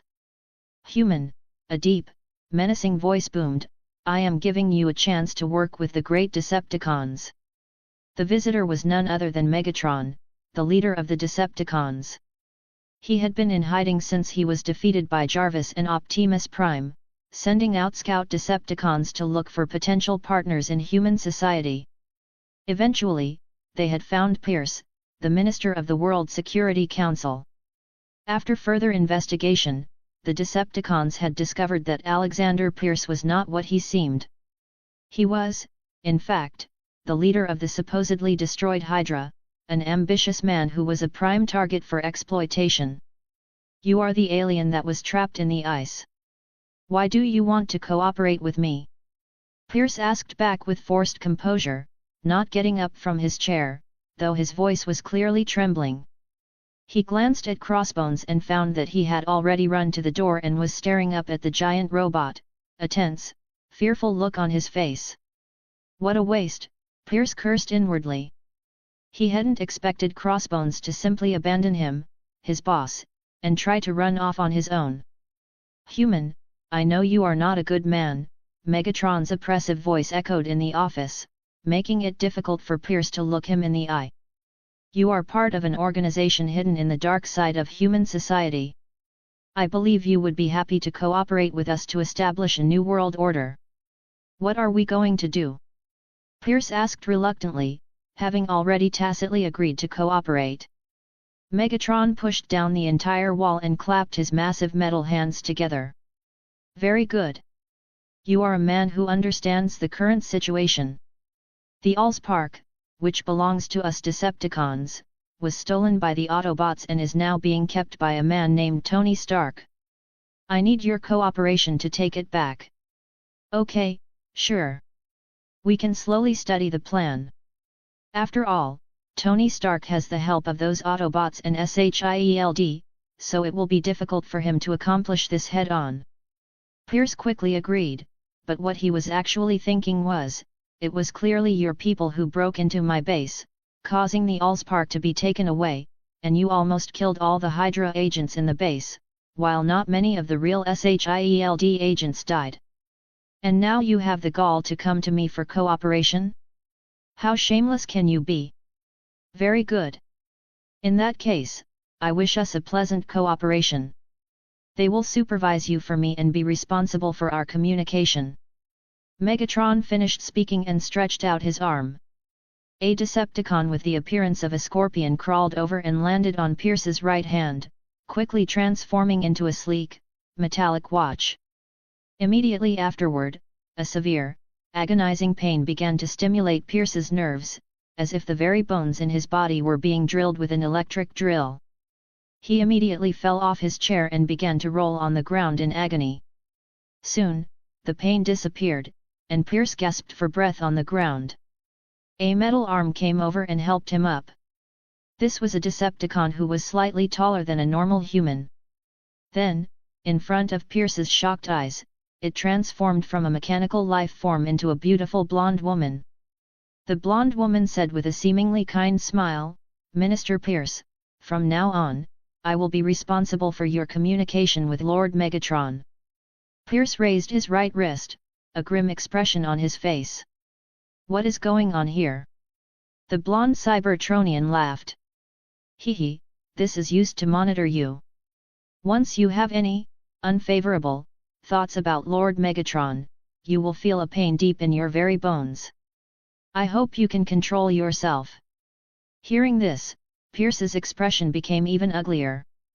Then, without any warning, he fell to his knees again, rolling around in excruciating pain. "Minister Pierce," the blonde Cybertronian beauty's voice became cold and emotionless, "you're thinking bad things again." Chapter 32, 32. Only then did Crossbones remember his duty. The primal fear Megatron's presence had instilled in him had made him want to do nothing but escape. Now that the immediate threat had departed, he quickly came to Pierce's side, helping the older man to his feet and positioning himself as a human shield between his superior and the unsettling blonde beauty. "Stand away!" Crossbones shouted at the blonde Cybertronian, his voice tight with aggression. Pierce gritted his teeth, his composure returning. "Rumlow," he said, his voice a low command, "forget what happened here and go do your mission." Crossbones glanced from Pierce to the blonde Cybertronian, his instinct screaming at him to leave directly through the collapsed wall. But after seeing the forbidding look in Pierce's eyes, he obediently turned and left the office through the main door. "You are called Decepticons, are you not?" Pierce said, settling back into his large office chair. He was regaining his commanding demeanor, a feat that would have been even more impressive if it weren't for the collapsed walls and gaping hole in the ceiling. "There is no need for these theatrics. I am more than happy to cooperate with you. As it happens, Tony Stark is also a target we both wish to eliminate." "Minister Pierce," the blonde Cybertronian beauty said, seating herself on the edge of Pierce's desk and crossing her legs. "Although you are not even a baby compared to our long history, you are just as cunning and treacherous as ever." She leaned forward, her voice a soft purr. "It's useless for you to tell me this now. From now on, you will work with Lord Megatron, and you will not slack off." Nick Fury was in a world of trouble. He had just received news that a secret SHIELD safe house had been attacked by the Decepticons. There were no survivors, and the cause of the attack was a complete mystery. "It's really a turbulent time," Nick Fury thought to himself, pacing his office. "The Allspark is no longer in S.H.I.E.L.D's possession. So why don't they attack Tony Stark? Why do they keep coming after us?" While Nick Fury was still studying the Decepticon situation, there was a knock on his office door. He could see through the display screen on his desk that it was his old friend, Alexander Pierce, waiting outside. Nick Fury stood up and welcomed him in. "Old man," Fury asked, "what brings you to my corner of the world?"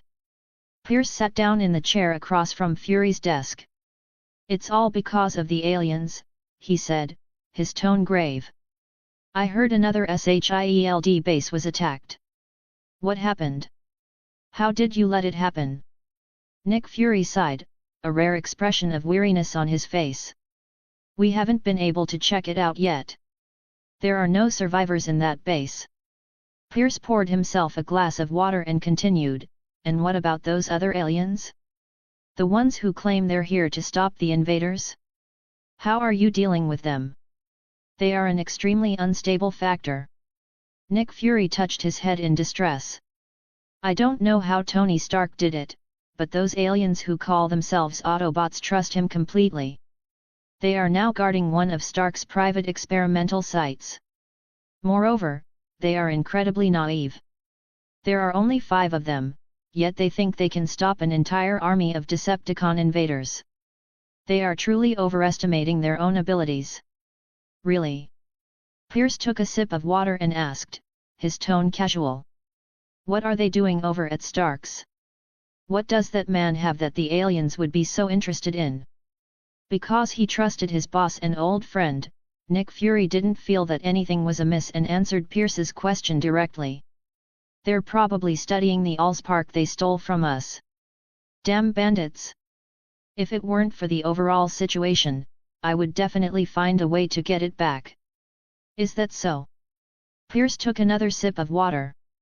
As he raised the cup, his cuff slipped back slightly, revealing the strange, metallic watch on his wrist. The observant Nick Fury noticed something different about his old friend. Pierce didn't usually wear a watch. He was a little surprised. When did you start wearing a watch? I don't remember you having this habit before. Oh, you mean this? Pierce rolled up his sleeve, showing the Decepticon watch to Nick Fury. This is a watch my daughter gave me a little while ago. I had been talking to her about how I couldn't seem to remember the time as I got older, so she gave me this. You have a wonderful daughter, Nick Fury said. Haha, I think so too, Pierce laughed. The two talked about other topics for a while, and when Pierce was about to leave, he said to Nick Fury, Nick, we must handle this alien issue properly. The Security Council is taking these alien attacks very seriously. Old man, you still don't trust me? Nick Fury said with a weary smile. Okay, I've said what I need to say. I still have a lot of things to do, so I'll be leaving now. Pierce stood up, said a few more words to Nick Fury, and walked toward the office door. Let's meet again sometime, Nick Fury said. Of course, Pierce replied without looking back. Sitting back in his private car, the blonde Cybertronian beauty asked Pierce, how is the situation? What is your plan? The Autobots are all guarding Stark and the Allspark. From what you've said, Optimus Prime is very difficult to deal with. We can't just go there and try to take it by force.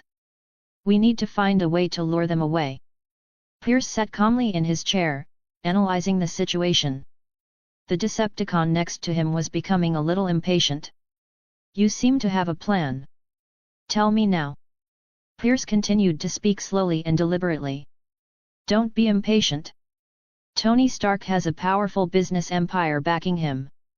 This is his strength, but it is also his weakness. He recently shut down his company's weapons division, a move that cost him most of the military's support. This is our opportunity. You will feint an attack on Stark Tower. I believe Stark will not ignore a direct threat to his company. Our people can then seize the opportunity to steal the Allspark. I also learned that Tony Stark has a particularly ambiguous relationship with his secretary, Pepper Potts. If we can capture her, Tony Stark will most certainly surrender. A good suggestion. Now, you need to provide me with all the information you have on the woman named Pepper Potts, as well as the detailed arrangements for this plan. The watch on Pierce's right hand suddenly spoke, its voice that of Megatron. The Decepticon leader could communicate with Pierce remotely through this device. Pierce was taken aback. Yes, Lord Megatron, he said quickly. Obadiah Stane was very annoyed as he looked over the company's latest data. Although Stark Industries' stock price was no longer plummeting after his remedial work this past week, the situation was still far from optimistic. It's all that damn Stark's fault, he growled. Sooner or later, this company will become Stane Industries. After cursing, Obadiah stood up, holding the data report in his hand, and walked toward the shredder. He wanted to destroy the data. Under his control, the company's situation would definitely improve. Obadiah put the first page into the shredder and pressed the switch. But what he didn't expect was that after he pressed the switch, the shredder began to transform. With the horrifying sound of grinding machinery, the shredder twisted and contorted into a Decepticon holding a weapon. A cold, sharp scalpel was placed across Obadiah's neck while his arms were held firmly in place by the newly formed Decepticon. "Don't move or shout, old man." Chapter 33, 33. Pepper Potts arrived at the door to Obadiah's office, pushing it open to step inside. The summons had been abrupt.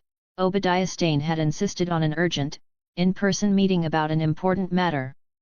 Since they had been managing company affairs together for weeks, Pepper assumed it was just business as usual and thought nothing more of it. "Mr. Stane, what was so urgent that you had to see me immediately?" Pepper asked, addressing the man seated in the large office chair. Obadiah didn't answer her directly. Instead, he spoke to the empty space beside his desk. "I've brought Pepper Potts for you. Now, can you let me go?" "Obadiah, who are you talking to?"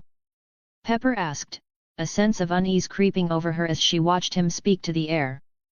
"Well done." With a grinding shriek of metal, the paper shredder and water dispenser in the corner began to contort and unfold. In seconds, they had reconfigured into two menacing Decepticon soldiers. They advanced on Pepper with terrifying speed. Before she could even process the impossible sight and scream, they seized her, knocking her to the ground and binding her wrists. One of the Decepticon soldiers sent a secure COMM signal to Megatron.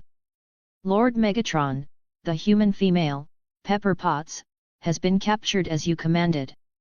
We are ready to proceed to the next phase of the operation." Receiving the message from his hiding spot near Stark Tower, Megatron gave the order to the waiting legion of Decepticons around him. "Capture that building and the surrounding blocks. Let them feel our wrath." With his command issued, the hidden Decepticons leaped from their perches on nearby buildings, transforming mid-air and descending upon the streets below to unleash chaos and destruction.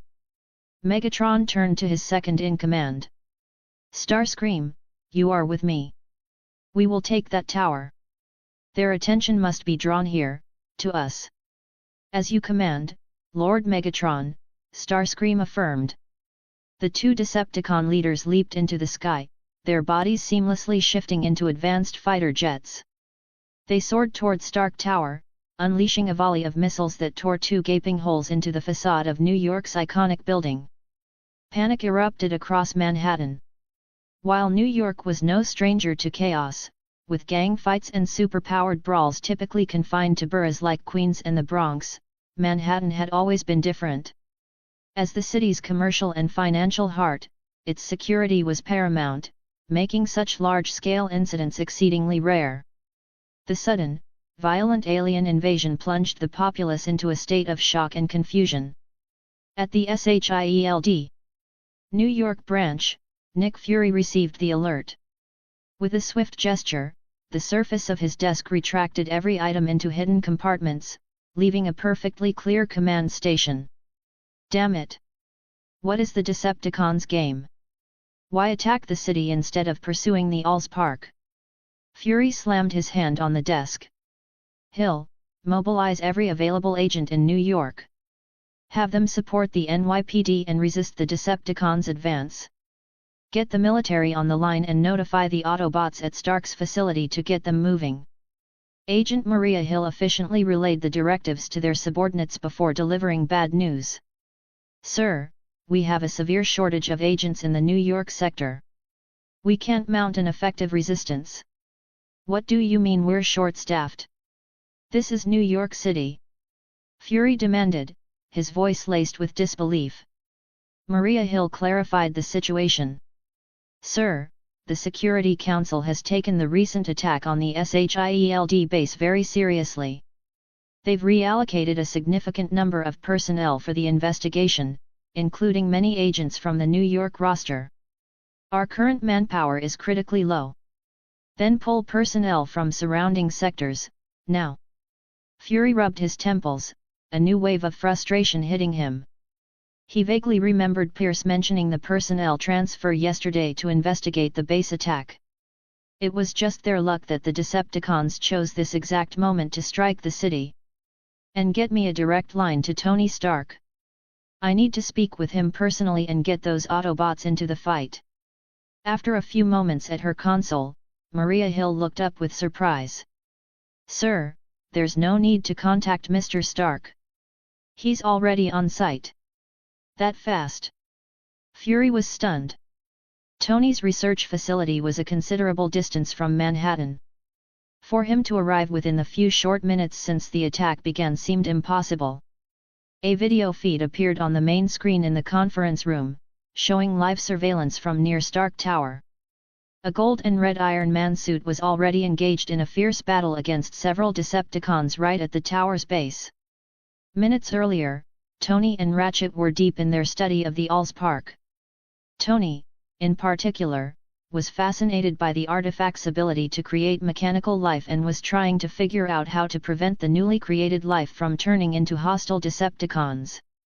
He had discovered a peculiar condition: only objects he personally fabricated, down to the last screw, would be activated by the Allspark into benign Cybertronians.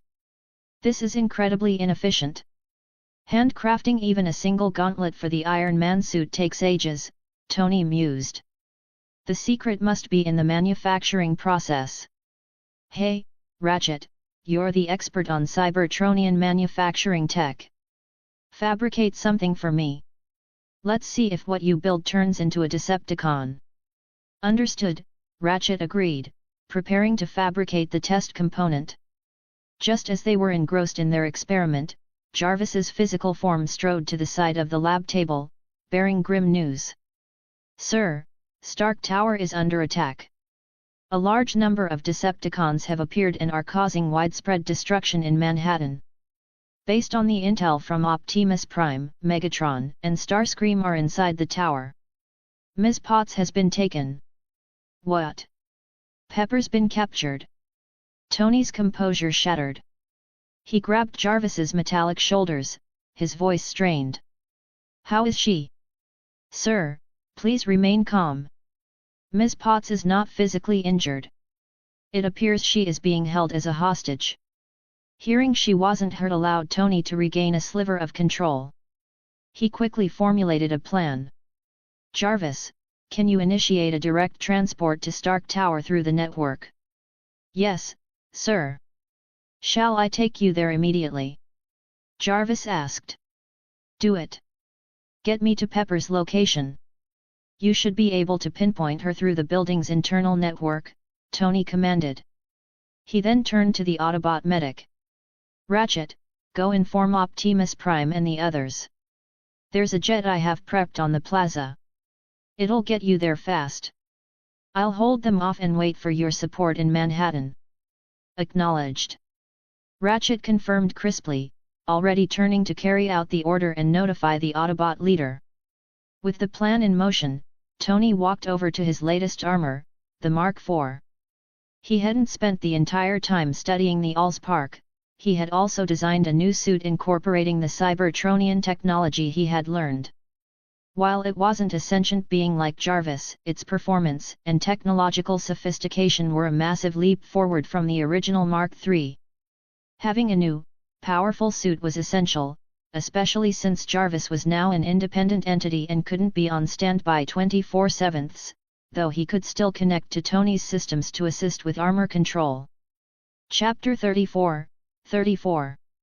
Amid the hum and click of advanced machinery, the components of the Mark IV armor assembled themselves around Tony. Jarvis then came before him, his own metallic form dissolving and flowing over the new suit, enveloping it in a second, sleeker layer of armor. In an instant, both Tony and Jarvis transformed into a shimmering stream of data and vanished from the laboratory. Inside Manhattan's Stark Tower, Pepper Potts was bound to a chair, a captive under the menacing watch of Megatron and Starscream. Megatron's voice, a low, hoarse growl, scraped the air. Woman, you had better be as important to that man named Tony Stark as we believe. You must be able to lure him and his Autobot pets here. Otherwise, he will have no other choice but to collect your corpse.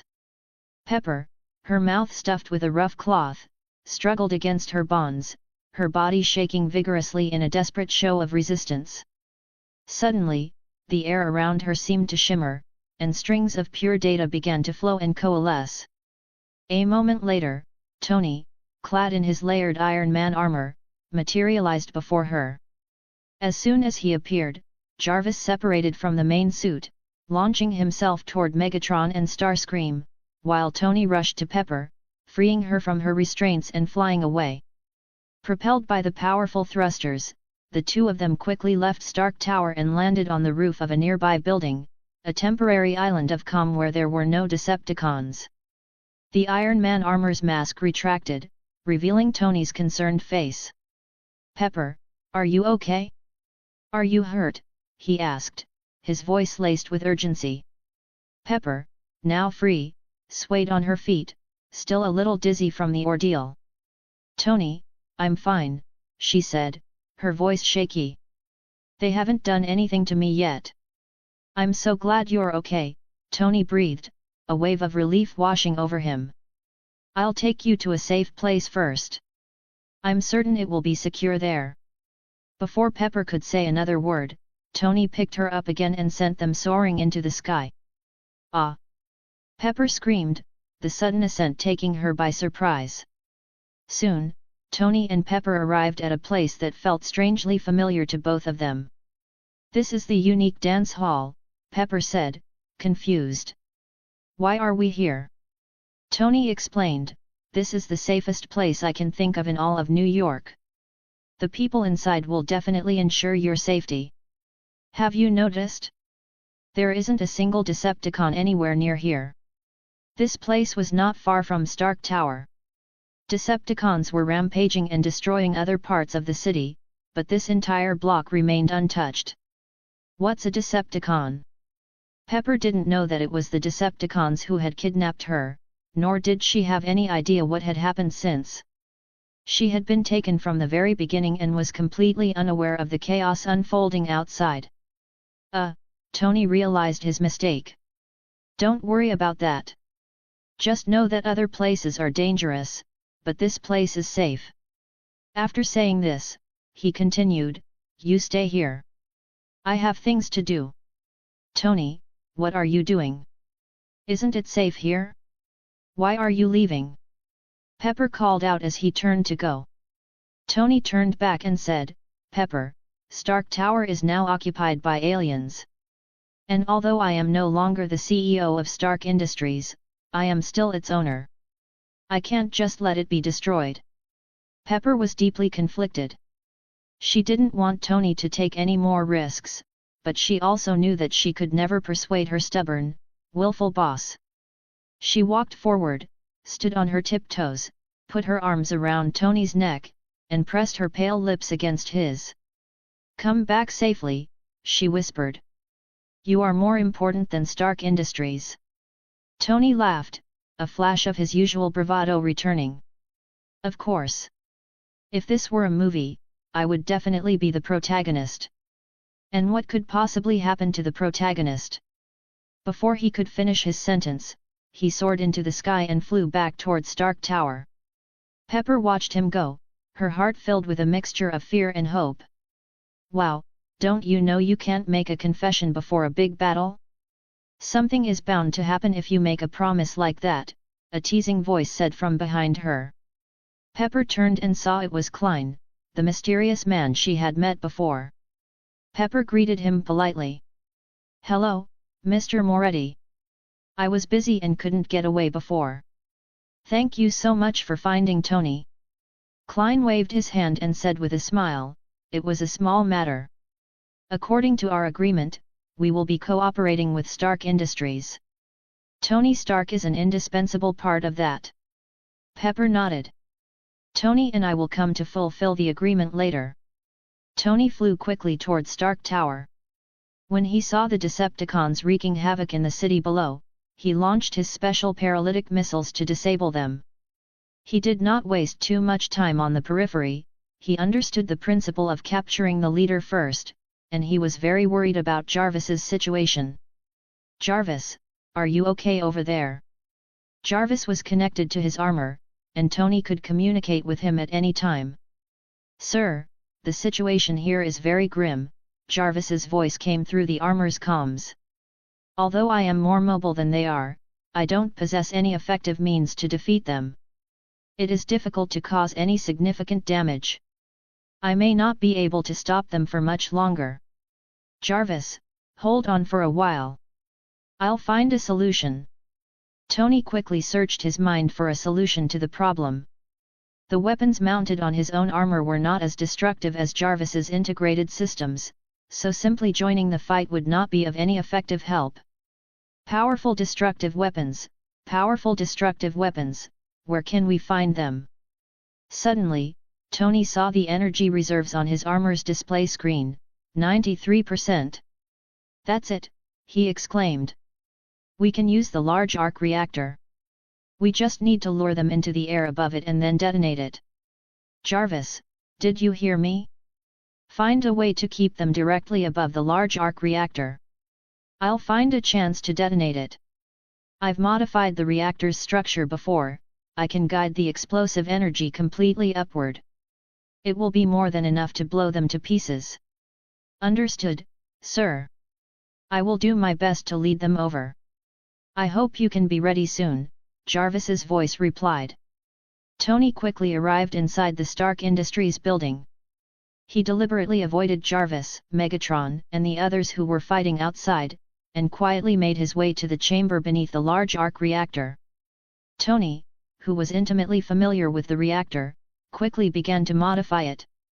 After a few moments, he had assembled a simple excitation device, which could instantly overload the arc reactor and cause a violent, focused explosion. Jarvis, I'm ready here. How about you? Tony asked. Sir, I'm almost there. Just give me a little more time. At the same time, on the streets of Manhattan, a yellow Chevrolet Camaro was driving at high speed, with Sam sitting inside. Optimus Prime had given Bumblebee the task of investigating the new Transformer race, a mission Bumblebee had, of course, accepted. However, just as he was about to begin, he had been stopped by Sam, who insisted on following him. Bumblebee, having no other choice, had taken Sam with him. Sam, there are Decepticons ahead, Bumblebee's voice now came clearly from the car's speakers. His speech module had been repaired by Ratchet. I'll stop them. You find a safe place to hide. Okay. Sam agreed immediately. The entire body of the Camaro bounced up, transforming in mid-air. Bumblebee caught the flying Sam with one hand and gently placed him on the side of the road, out of harm's way. Chapter 35, 35. Sam, get to cover, now. Bumblebee's voice blared through his speakers. He then transformed, his chassis grinding as he pivoted to charge the Decepticons closing in on them. Sam didn't need to be told twice. He sprinted away from the escalating battle between Bumblebee and the enemy machines. As he dashed across an intersection, his head snapped to the right. Another Decepticon had just rounded the corner, its optical sensors locking onto him instantly. Shit! Why is there another one? Sam cursed, his breath catching in his throat. He yanked himself into a sharp turn, his sneakers screeching on the asphalt as he bolted to the left. The newly appeared Decepticon gave chase, its heavy footfalls thudding ominously behind him. Bad luck, bad luck, bad luck. Sam chanted under his breath, his legs pumping furiously. The last thing he wanted was a one-on-one encounter with one of these metal monstrosities. Suddenly, his panicked gaze locked onto an improbable sight, a woman with an unnervingly calm demeanor, perched on a sleek motorcycle ahead. The city was a war zone, yet she sat there as if waiting for a traffic light, muttering something to herself. Hey, you need to run! Sam yelled, his voice cracking with exertion. There are giant robots aliens. At his warning, Ilyana shifted from her casual pose to an alert, upright stance.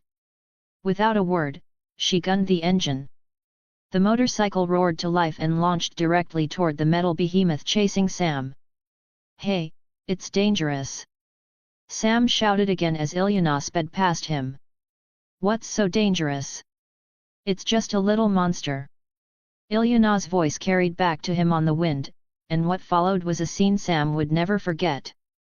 As Ilyana and her motorcycle, Artemis, closed the distance, the bike launched itself upward, catapulting her into the air in a breathtaking arc. In mid-air, she twisted her body, and a brilliant silver armor materialized from her chest and shoulders, encasing her torso in seconds. Simultaneously, a blade of pure blue energy ignited in her grasp.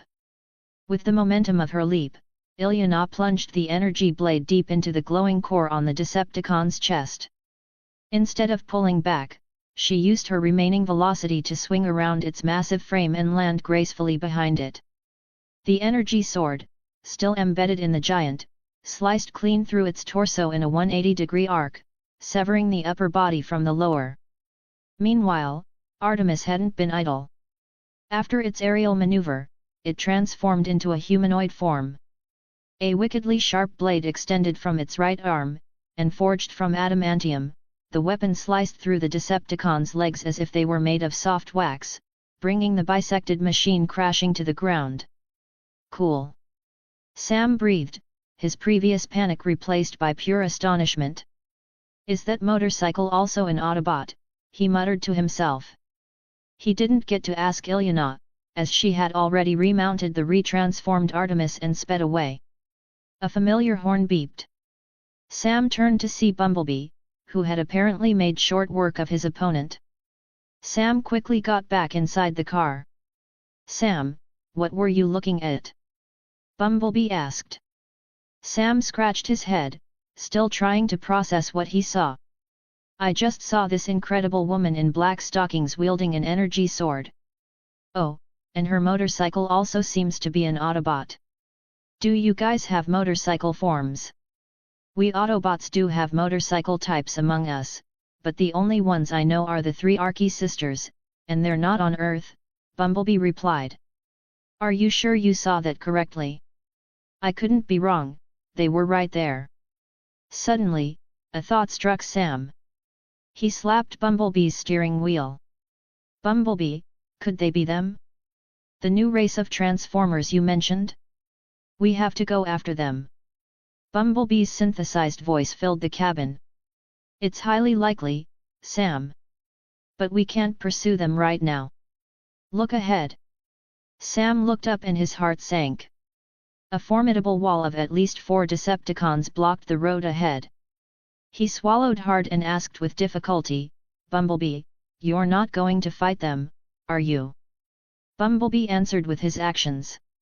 The car screeched into a sharp U-turn, and with a roar from the engine, he sped away from the Decepticon blockade. If he were alone, Bumblebee might have taken the chance, but with Sam to protect, retreat was the only option. As they fled, Bumblebee spotted 2 motorcycles approaching, one a racing-style red bike and the other a heavy-duty blue one. They blazed past in an instant. Feeling something was off, Bumblebee slammed on his brakes, transformed, and scooped Sam into his protective hand. Before their eyes, the 2 speeding motorcycles launched into the air, their forms shifting and reconfiguring mid-flight into 2 powerful robotic warriors.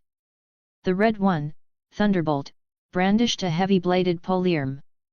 The blue one, Vanguard, held a formidable halberd. Their voices echoed as they unleashed their power. Crescent Thunder Strike. Concussive Wave. The 2 devastating attacks, one of crimson energy and the other of cobalt blue, slammed directly into the pursuing Decepticons. The resulting explosion obliterated the machines, reducing them to a heap of smoldering scrap metal. Sam was stunned. "Bumblebee," he stammered, "they're so powerful. Are they Autobots?" "I've never seen Cybertronians like them," Bumblebee said, his optics focused. "They must be the new Transformer race I've been looking for. What a coincidence. Let's go talk to them." Wasting no time, Bumblebee ran over to Thunderbolt and Vanguard.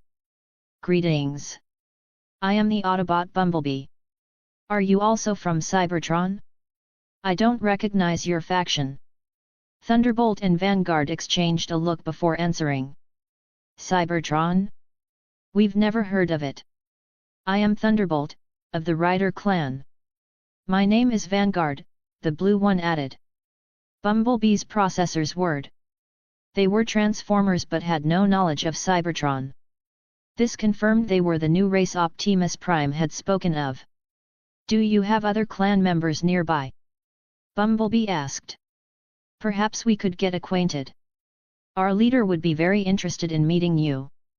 The Red Warrior, Thunderbolt, responded, we have more than a dozen others from our clan, and they're all engaged with these unknown Transformers across Manhattan. As for meeting your leader, let's discuss it after this situation is resolved. Understood. Bumblebee agreed, content to wait. Elsewhere on the chaotic streets of Manhattan, citizens fled in terror. A hulking Decepticon soldier pursued a small group of people. In the desperate scramble, a middle-aged man was shoved aside, stumbling and falling hard onto the pavement. Pain flared from his scraped and bleeding knees. He looked up in sheer horror at the towering Decepticon as it zeroed in on him, its footsteps shaking the ground. Stay back! Please, don't come any closer, he screamed, his voice thick with despair. The Decepticon ignored his pleas, raising the cannon on its arm to execute the helpless human. Suddenly, the roar of a powerful engine cut through the chaos. A Dodge police car appeared as if from nowhere, accelerating and ramming into the Decepticon with tremendous force, sending the metal giant flying several meters away. Chapter 36, 36. The Dodge police car screeched to a halt, its frame shifting and contorting until it stood as a powerful robotic warrior, another member of the formidable Rider clan. He turned to the stunned middle-aged man on the ground. Human, find a safe place to hide, now. Right, the man stammered, scrambling to his feet and limping away as fast as his injured leg would allow. The downed Decepticon struggled back to its feet, its optical sensors glaring at the newcomer. Are you an Autobot? I've never seen you before. Remember my name. I am Clear Wind, the Rider declared. He drew twin halberds from compartments on his back and charged toward his enemy without hesitation. The Decepticon sneered, raising its arm-mounted machine gun and unleashing a torrent of fire. To its shock, Clear Wind didn't even attempt to dodge. The barrage of bullets sparked and ricocheted harmlessly off his armored plating, not even leaving a scratch on his polished finish. Before the Decepticon could process this, Clear Wind was upon it. He thrust his double halberds forward, impaling the machine, then violently pulled them apart. The Decepticon soldier was ripped asunder, spilling a torrent of shimmering energon and vital fluids onto the asphalt. As the first warriors created by Amon, the bodies of the Rider clan were all reinforced with a vibranium alloy, and their weapons were forged from pure adamantium. These materials had been discreetly acquired by Amon and his team from various military stockpiles and Wakandan sources. Similar scenes were unfolding all across Manhattan. Every member of the original Rider clan was an elite combatant. Against ordinary Decepticon soldiers, it was a slaughter. Only the core members of Megatron's inner circle could offer any meaningful resistance. At that moment, a military transport plane soared over the city. Looking down at the chaos below, Optimus Prime turned to Ironhide and Ratchet behind him. The Decepticons are tearing this city apart. Humanity needs our help. Autobots, roll out! With that, Optimus Prime led the charge, leaping from the cargo bay. Ironhide and the others followed close behind. Jazz remained with the transport, tasked with the vital mission of protecting the Allspark. Before Optimus and his team even touched the ground, a blinding beam of energy erupted from the nearby Stark Tower. A battered, smoking steel figure was violently ejected from the blast, staggering away as the energy subsided. It's Megatron! Optimus recognized the ravaged form instantly. After millennia of war, he could identify his nemesis even if he were reduced to ash. Hitting the ground with a thunderous impact, Optimus immediately began running toward Megatron's position. Half of Megatron's body was a mangled wreck. He had been chasing Jarvis and had positioned himself directly above the building's massive arc reactor. The resulting energy overload from the trap had detonated directly beneath him, blowing him clear out of the tower. Only now did Megatron realize he had been lured into a trap set by that strange red transformer. Damn that red transformer! Damn these humans! Megatron roared in fury, his rage boiling over. Starscream, noticeably unscathed, landed beside Megatron. Lord Megatron, Optimus Prime and his forces have arrived. Our objective has been met. The Autobots have been drawn out, and Bone Crusher has secured the Allspark. There is no reason to waste more time here, and the tactical situation is no longer in our favor. Megatron narrowed his optics, his gaze falling on Starscream. His second-in-command was pristine, having clearly sensed the impending explosion and fled just in time, only pretending to fight. Choosing not to expose Starscream's cowardice at that moment, Megatron gruffly agreed. Fine. We will retrieve the Allspark now. With that, Megatron was the first to transform, his usually fearsome jet form now looking broken and patched. Starscream quickly followed suit, and the two Decepticons streaked away toward their rendezvous point with Bone Crusher. Tony flew out of the damaged building and hovered next to Jarvis, whose own form was heavily damaged. However, the damaged components were already beginning to slowly self-repair. "Sir, they're getting away," Jarvis reported. "Of course they ran," Tony said with a boastful smirk. They were clearly terrified by the genius of Tony Stark and didn't dare stick around. Just then, Optimus Prime rushed over. Tony couldn't resist a quip. "You're a little slow, Optimus. I already drove the bad guys off." "Gone." Optimus was perplexed. While the blast had certainly damaged Megatron, it shouldn't have been enough to cripple his combat ability. It was completely out of character for Megatron to retreat so easily. Jarvis's optical sensors flickered as he connected to his external subsystems. Suddenly, his eyes snapped open, his tone turning serious. "Sir, Optimus Prime, I have lost contact with the subsystem I left at the testing site. It appears we have fallen into a diversionary trap." "What?" Tony and Optimus exclaimed in unison. The implications hit Optimus in an instant. "Something's happened at the lab," he said, his voice laced with urgency. "Their target was the Allspark there all along." "Jazz is still there," Optimus trailed off, but Tony understood the unspoken fear. Jazz might be in serious danger. Tony's mind raced. "Jarvis, get back to the testing site immediately and assess the situation. Optimus and I will go after Megatron. I hope we can still catch them in time." "Yes, sir," Jarvis confirmed. His physical form dissolved into a stream of data that flowed through Tony's suit and back to a substation near the lab. "This is our only option," Optimus said, his own mind struggling to find a better solution. Tony shot high into the sky, ready to pursue Megatron and Starscream, but he hesitated as his eyes scanned the city below. The destruction was immense. Decepticon soldiers who hadn't retreated with Megatron were still rampaging through the streets. Tony saw himself as a big-picture guy, but he couldn't bring himself to simply ignore the ongoing carnage. Optimus noticed Tony's hesitation and understood immediately. "Tony, you don't need to worry about the Decepticons in Manhattan. Bumblebee informed me he encountered a faction calling themselves the Rider Clan. He learned there are more than a dozen of their powerful warriors cleaning up the remaining Decepticons. With their strength, they should be able to end the destruction soon." Optimus's words were a relief to Tony. He gave the Autobot leader a firm nod, then accelerated, streaking after the distant figures of Megatron and Starscream. With a deafening sequence of grinding metal and hissing hydraulics, Optimus Prime transformed back into his powerful truck form and sped after Tony, determined to intercept his nemesis. Rewind to just over 10 minutes earlier. All Autobots except for Jazz, who was guarding the experimental site, had departed for Manhattan. The Hydra agents masquerading as SHIELD personnel, who had maintained a patient vigil near Tony's lab, watched the last of the Autobots depart. One of them keyed their comms. "Command, the Guardians have left the post. We are clear to begin the operation." "Excellent. Stand by and await further orders."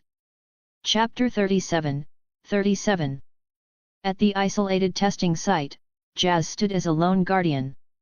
The quiet was broken by the crunch of tires on gravel as a convoy of black vehicles approached and came to a halt just outside the perimeter. "Halt!" Jazz commanded, his voice booming as he moved to block their path. "This is a restricted area." The lead vehicle's door opened, and a man in a pristine black suit stepped out. His blonde hair was impeccably styled, and his expression was one of bland authority. He walked calmly toward the giant Autobot. "Greetings, visitor from beyond the stars," the man began, his tone smooth as polished stone. "I am Alexander Pierce of the World Security Council. We are here on a matter of global security. We have reason to believe that items which pose a significant threat are being stored on these premises. We require immediate access to conduct a search." Pierce's words were polite, but the demand was absolute, backed by the full weight of the Council's name. Jazz's metallic brow furrowed. "Don't play games with me, human. I know exactly what you're up to. You're just using Optimus Prime's absence as an opportunity to get your hands on our Allspark. Let me be perfectly clear, as long as I'm here, none of you are getting past me." Standing before the towering Autobot, Pierce adopted a look of feigned distress. He rubbed his right cheek with a hand that sported a complex, metallic watch. "Your uncooperative attitude is making this very difficult," he sighed. He then tilted his head slightly, as if addressing someone behind Jazz. "How should I handle this, Lord Bone Crusher?" Jazz sensed the shift in the air an instant too late. "Human, what are you talking about?" he demanded, a note of alarm entering his voice. A sudden, jarring sound came from behind him. Before he could turn, a massive, sharpened claw burst through his chest armor with a screech of tearing metal. "You are far too careless," a guttural voice rasped in Jazz's audio receptors. He tried to speak, to cry out, but his systems were already failing. A powerful kick sent him flying, and he crashed to the ground, motionless, his optics fading to black. "Well done, human. Follow me to retrieve the cube," Bone Crusher growled. Without waiting for a reply, the hulking Decepticon stomped into the experimental facility. He tossed a small device that erupted in a silent pulse of electromagnetic energy, frying all the electronics in the base to ensure the Autobots wouldn't be alerted. The vehicles in Pierce's convoy began to transform, revealing a squad of Decepticon soldiers. "Of course, Lord Bone Crusher," Pierce replied, his composure unshaken. Inside the lab, Bone Crusher located the Allspark, which was secured within a reinforced glass case on a lab table. The claws on his arm whirred to life, spinning at an incredible speed. He brought them down, and the specialized glass shattered into 1,000 pieces. The cube was his. Pierce, who had followed closely behind, approached with a sycophantic smile.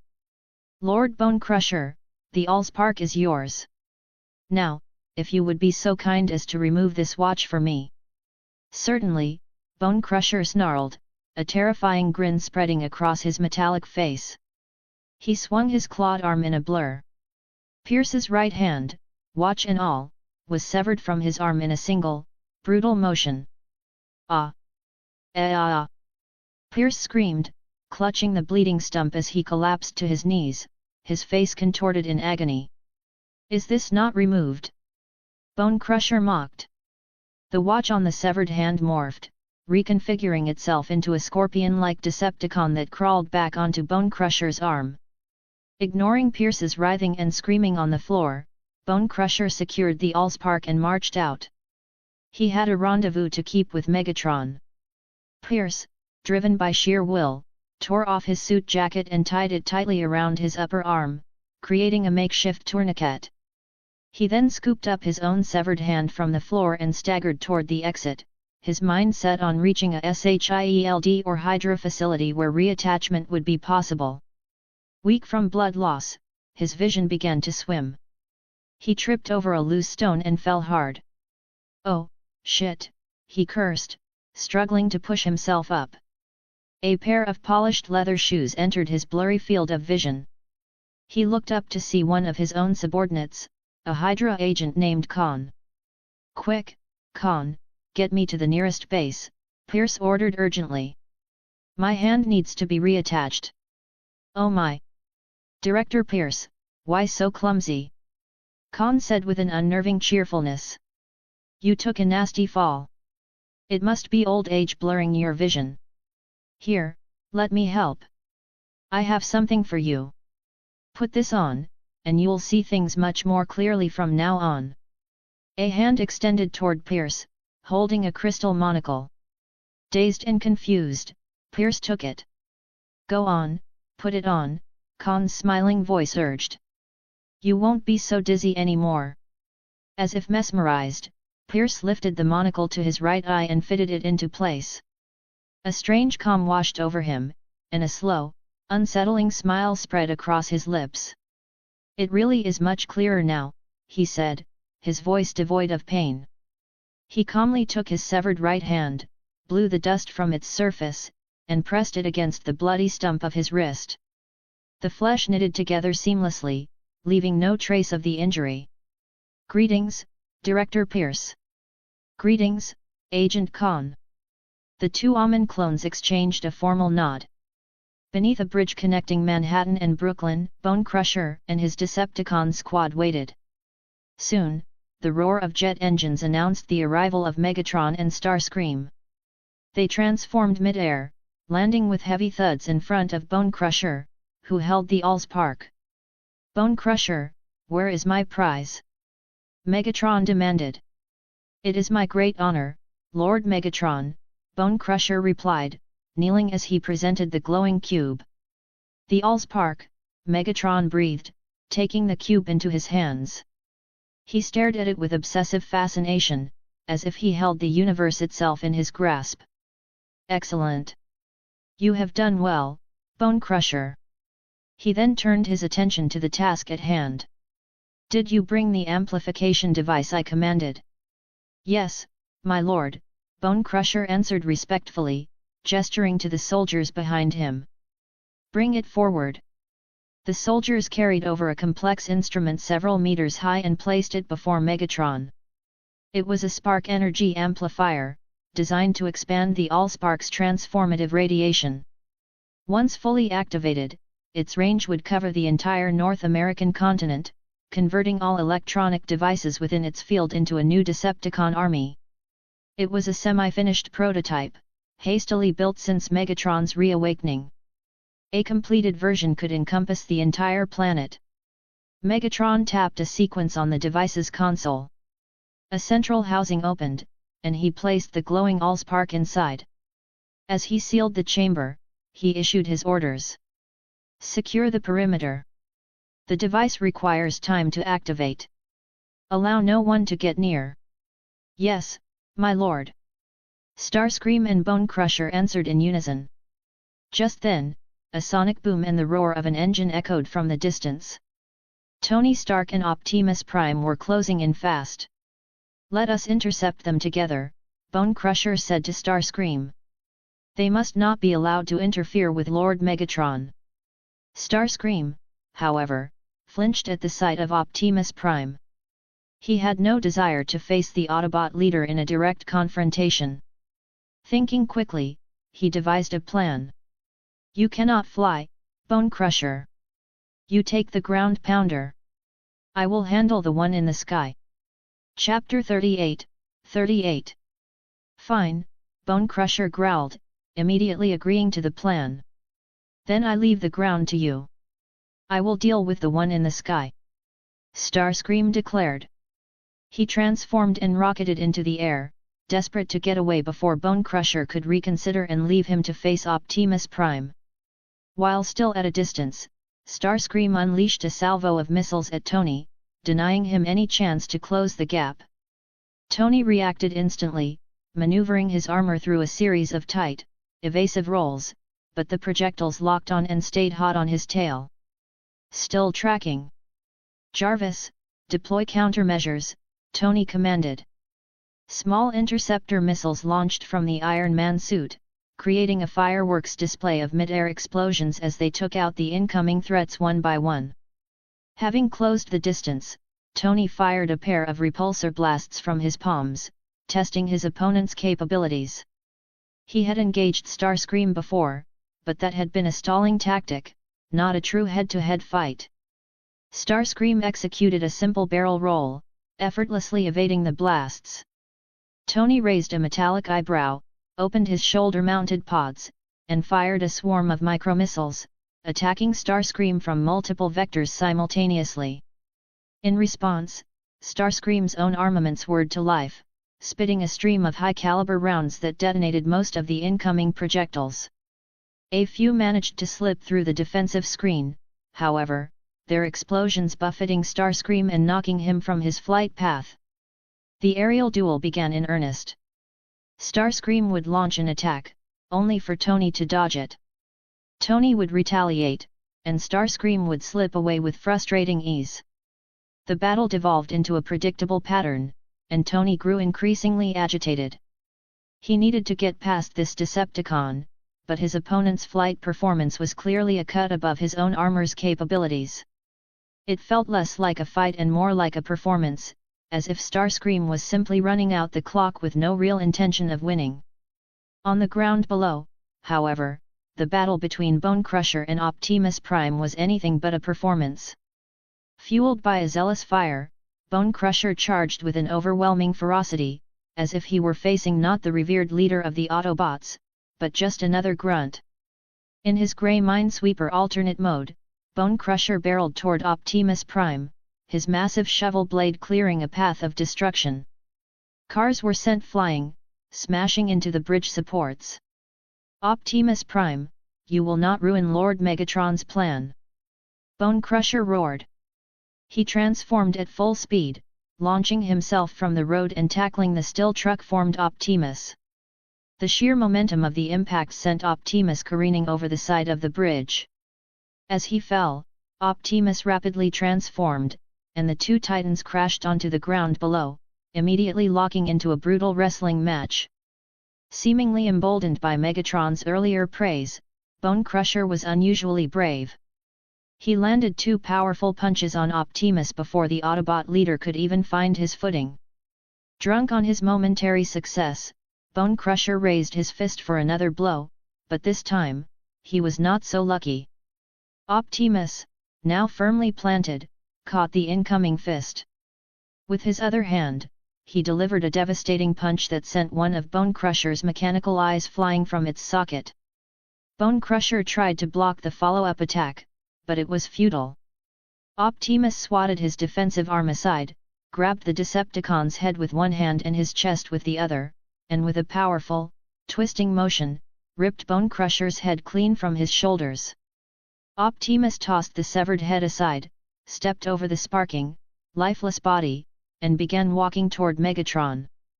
He was a brave warrior, Optimus said, his voice a low rumble, a solemn tribute to a fallen foe. Following Bonecrusher's valiant but foolish charge, several lesser Decepticons swarmed Optimus, forming a barrier to protect Megatron.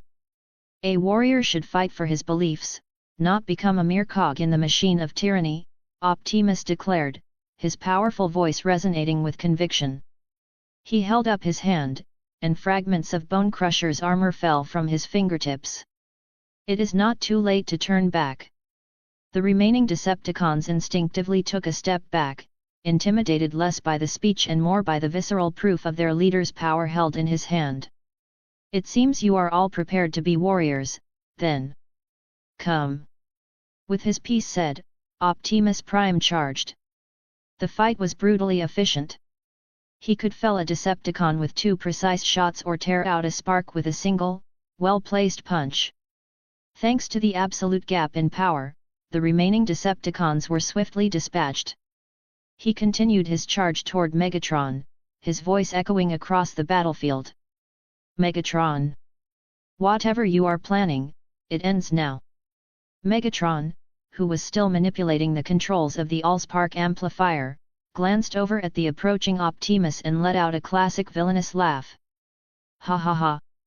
Optimus Prime, you are too late. I will finally claim this planet. The device had reached its final activation sequence. Megatron slammed his palm down on the main console. The amplifier hummed to life, and the Allspark within began to spin wildly as its energy was drawn out. Ripples of raw, transformative power pulsed outward. All across the area, electronic devices began to shudder and contort. Cars on the road, cameras on the lamp posts, even the cell phones in the pockets of distant civilians began to tremble, their forms shifting as if they were about to be reborn as Decepticons. Stop, Megatron! You will destroy this world! Optimus yelled. Megatron remained unmoved, silently watching, waiting for his new army to rise. But then, a flicker of confusion crossed his mechanical eyes. The transformation was happening too slowly. Why hadn't his army emerged? He scanned the area and saw that the very machines that had begun to change were now settling back into their inert forms, as if nothing had happened. The wave of energy had been like a gentle breeze instead of a transformative storm. What is happening? Is the device malfunctioning? Megatron snarled. He slammed his fist against the amplifier, but nothing changed. He tore open the device's housing and removed the Allspark. He stared in disbelief. The cube, which had once pulsed with what seemed like infinite energy, was now dimming rapidly. By the time he held it in his hand, its light was gone.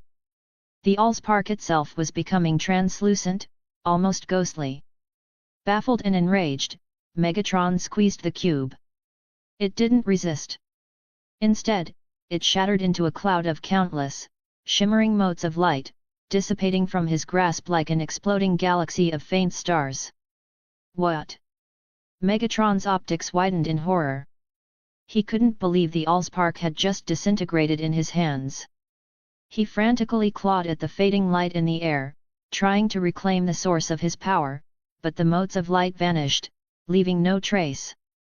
It was as if the Allspark had never been there at all.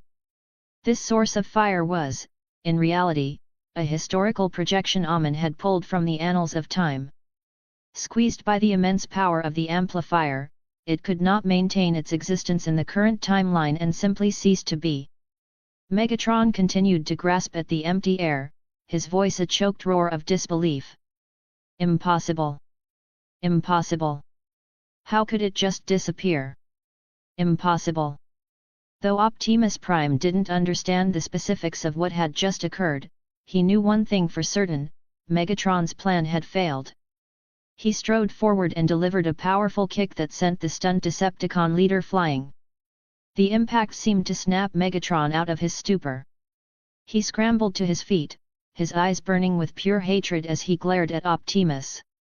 "This was your doing," he shrieked, his voice raw with fury. "You insidious Autobots! You forged a fake Allspark!" Chapter 39, 39. You stole the Allspark from us with a despicable sneak attack, and now you blame us for its loss. Optimus Prime retorted, his own processors struggling to understand what had just happened. Nonsense! Megatron roared, lunging at Optimus in a blind rage. The two leaders clashed once more. This time, however, the fight was starkly different. Optimus was at full strength, his energy reserves untouched after the swift and brutal dispatching of Bone Crusher.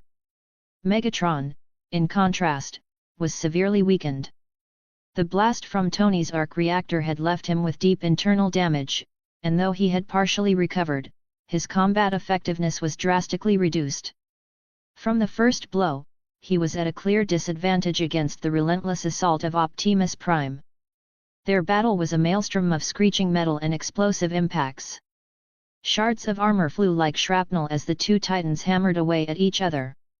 "Megatron, it's over. You have lost." Optimus declared, though his attacks showed no mercy. He caught Megatron's incoming fist, and with a swift counter, his own energy blade sliced through Megatron's newly repaired arm. He followed with a powerful thrust that tore a gaping hole through Megatron's torso so large that for a fleeting moment, one could see the panicked expression of Starscream circling in the sky beyond. Starscream had only intended to put on a show, to stall for time without any real risk.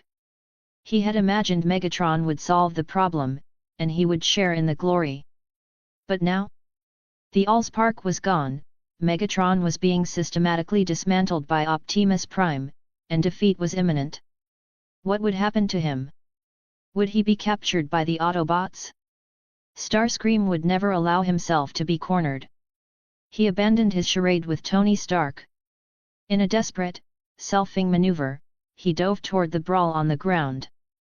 He slammed into Optimus Prime, knocking the Autobot leader off balance, then grabbed the grievously wounded Megatron and began a hasty retreat into the sky. Optimus's own dagger remained embedded deep in Megatron's chest, dangerously close to his spark chamber, which was already flickering and failing. Megatron was on the verge of returning to the Matrix. Even as he was being carried away, Megatron managed a final, defiant shout. "Optimus Prime, just you wait. I will take back everything that belongs to me." He could not afford to lose, even in his retreat. Tony landed beside Optimus Prime, retracting his faceplate. He frowned, watching the fleeing Decepticons. "Just letting them go like that? They have fled," Optimus said in a low, heavy tone. "Now is not the time for a final battle." Tony didn't press the issue, his mind already shifting to the immediate crisis. Stark Tower is a wreck. Half of Manhattan is damaged. The insurance companies are going to have a meltdown. I just hope my people are okay. At that moment, a stream of blue data coalesced beside Tony, resolving into the solid form of Jarvis. "Sir, the suburban base has been destroyed. I also found the body of Mr. Jazz." A sickening crunch echoed as Optimus Prime's fist slammed into the concrete bridge beside him, leaving a spiderweb of cracks. The death of his comrade filled him with a grief so profound it manifested as pure rage. "That silver one, he had style," Tony said with a sigh. "A damn shame." Meanwhile, in the streets of Manhattan, the chaos was ending. The combined might of the Autobots and the Rider clan had systematically eliminated the rampaging Decepticons. The last remaining enemy soldier was unceremoniously split in two by Thunderbolt's energy blade, prompting a sudden, relieved cheer from the surrounding NYPD officers who had been little more than bystanders. "Sir, we have confirmed 35 casualties, 9 of them fatal. Mr. Obadiah Stane was among them. He was crushed by a collapsing wall," Jarvis reported back at the tower. Tony was silent for a long moment before letting out a heavy sigh. "Provide generous compensation packages for all injured employees, from 1 to 4 years' salary based on the severity of their injuries. For those we lost, compile a list. We'll visit their families personally to discuss compensation." Jarvis continued, "Sir, there is one more thing. This was recovered from Mr. Stane's personal computer." He raised a hand, and the main monitor on Tony's desk flickered to life, playing a grainy video file. It showed Tony, captive in the cave in Afghanistan, surrounded by members of the Ten Rings. A distorted voice on the recording said, "You did not inform us our target was Tony Stark. You will pay for your deception. The price for assassinating Tony Stark has just gone up." "All right, turn it off," Tony said, standing up and shutting down the display. He had suspected Obadiah for a long time but had never found the moment to investigate. "Forget it. He's dead. Fire everyone in the company associated with Obadiah's faction." Just then, Pepper Potts walked in. "Tony, the press conference is about to start. I've prepared your statement. Stark Industries has also arranged the contract for the Manhattan Restoration Project. We're just waiting for you to go out there and sign." Tony took the speech from Pepper with a faint smile. "Pepper, you always know how to keep things moving. I'd be lost without you." Phil Coulson, who had followed Pepper in, approached and handed Tony another file. Tony waved it off, but Pepper took it for him, glanced at the contents, and then passed it to her boss. Coulson, ever busy, had been dispatched by Nick Fury to handle the situation personally due to his prior contact with Tony. "Mr. Stark," Coulson began, "if reporters ask about the Decepticons, please read from this script. It is imperative that you do not mention aliens to the public." Tony gave the papers a cursory glance before sliding them under Pepper's prepared speech. "I'll keep it in mind," he said dismissively. When he stepped onto the press conference stage, he was met with a blinding barrage of camera flashes. "Mr. Stark, is it true that Stark Industries will be handling the restoration of Manhattan?" "Mr. Stark, a large number of robots invaded the city. Do you have any information on their origin?" "Mr. Stark, we have reports of another group of robots fighting the destructive ones. Are these two factions at war? Was that the cause of this invasion?" "Mr. Stark, Stark Tower appears to have been the epicenter of this event. Is this robot chaos connected to Stark Industries?" "Mr. Stark, you were seen standing with a giant red and blue robot near the Brooklyn Bridge. You were wearing armor. Were you involved in the battle for Manhattan?" "Mr. Stark."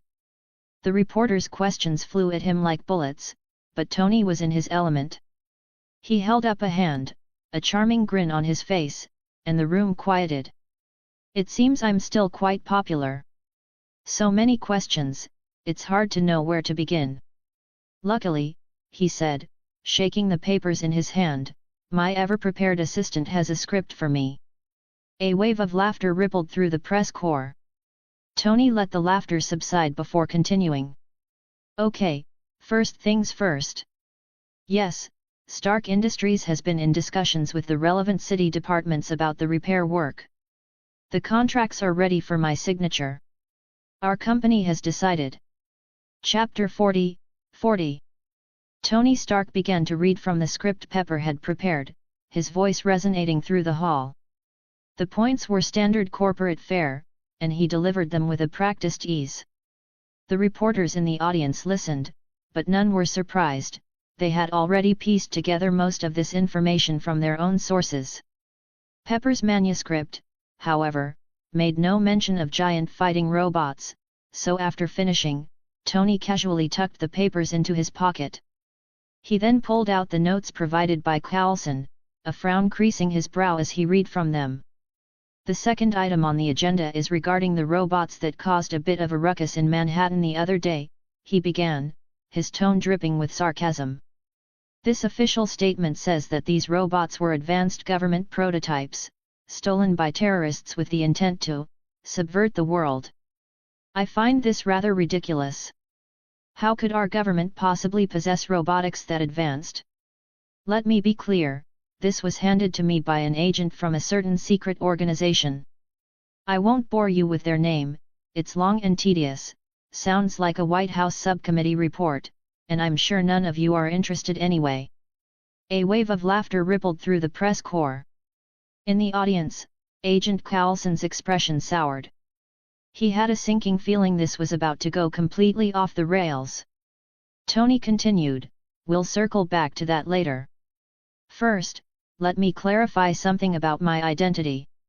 Some people have been saying I was seen wearing steel armor, fighting robots, calling me some kind of Iron Man. Now, everyone here knows I'm a playboy. A playboy in a suit of armor, fighting for the little guy? It just doesn't sound right, does it?" The frantic clicking of cameras slowed as every reporter leaned in, waiting for his next words. "The truth is," Tony paused for dramatic effect, "I am Iron Man." As he spoke, he made a subtle gesture with his left hand. Jarvis, hovering discreetly nearby, shot forward. Panels of red and gold armor flew through the air, assembling around Tony with a series of satisfying clicks and whirs. The reporters were stunned into silence for a second before their cameras erupted in a blinding storm of flashes, the light glinting off Tony's newly armored form. Mr. Stark, Mr. Stark.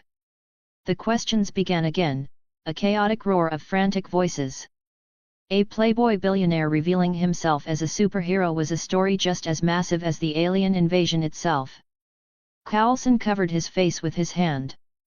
As he feared, Stark had just blown everything up. But at least, mercifully, he hadn't mentioned the Autobots or Decepticons.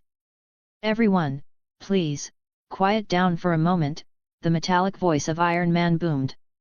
I'm going to introduce you to a friend who can explain the situation much better than I can. If you'll all look to your right. Optimus Prime, please come to the stage. Coulson felt a fresh wave of despair wash over him. The worst was, in fact, happening. The red and blue semi-truck parked beside the stage began to move. With a symphony of grinding gears and shifting metal, it unfolded, rising to its full, towering height. Optimus Prime stood before the press. Hello, his deep, resonant voice filled the hall. I am Optimus Prime, leader of the Autobots. The reporters were initially terrified, instinctively stumbling back from the colossal mechanical being. But soon, a sharp-eyed journalist recognized him. Wait, he looks like the robot who was with Tony Stark on the Brooklyn Bridge. With that reminder, others who had done their homework also recognized the Autobot leader as the one who had fought back against the city's destroyers. The reporters, sensing an even bigger story, surged forward, their fear replaced by insatiable curiosity. A burly reporter pushed his way to the front. Mr. Big Robot, your name is Optimus Prime, right? Are you a new weapon developed by the military?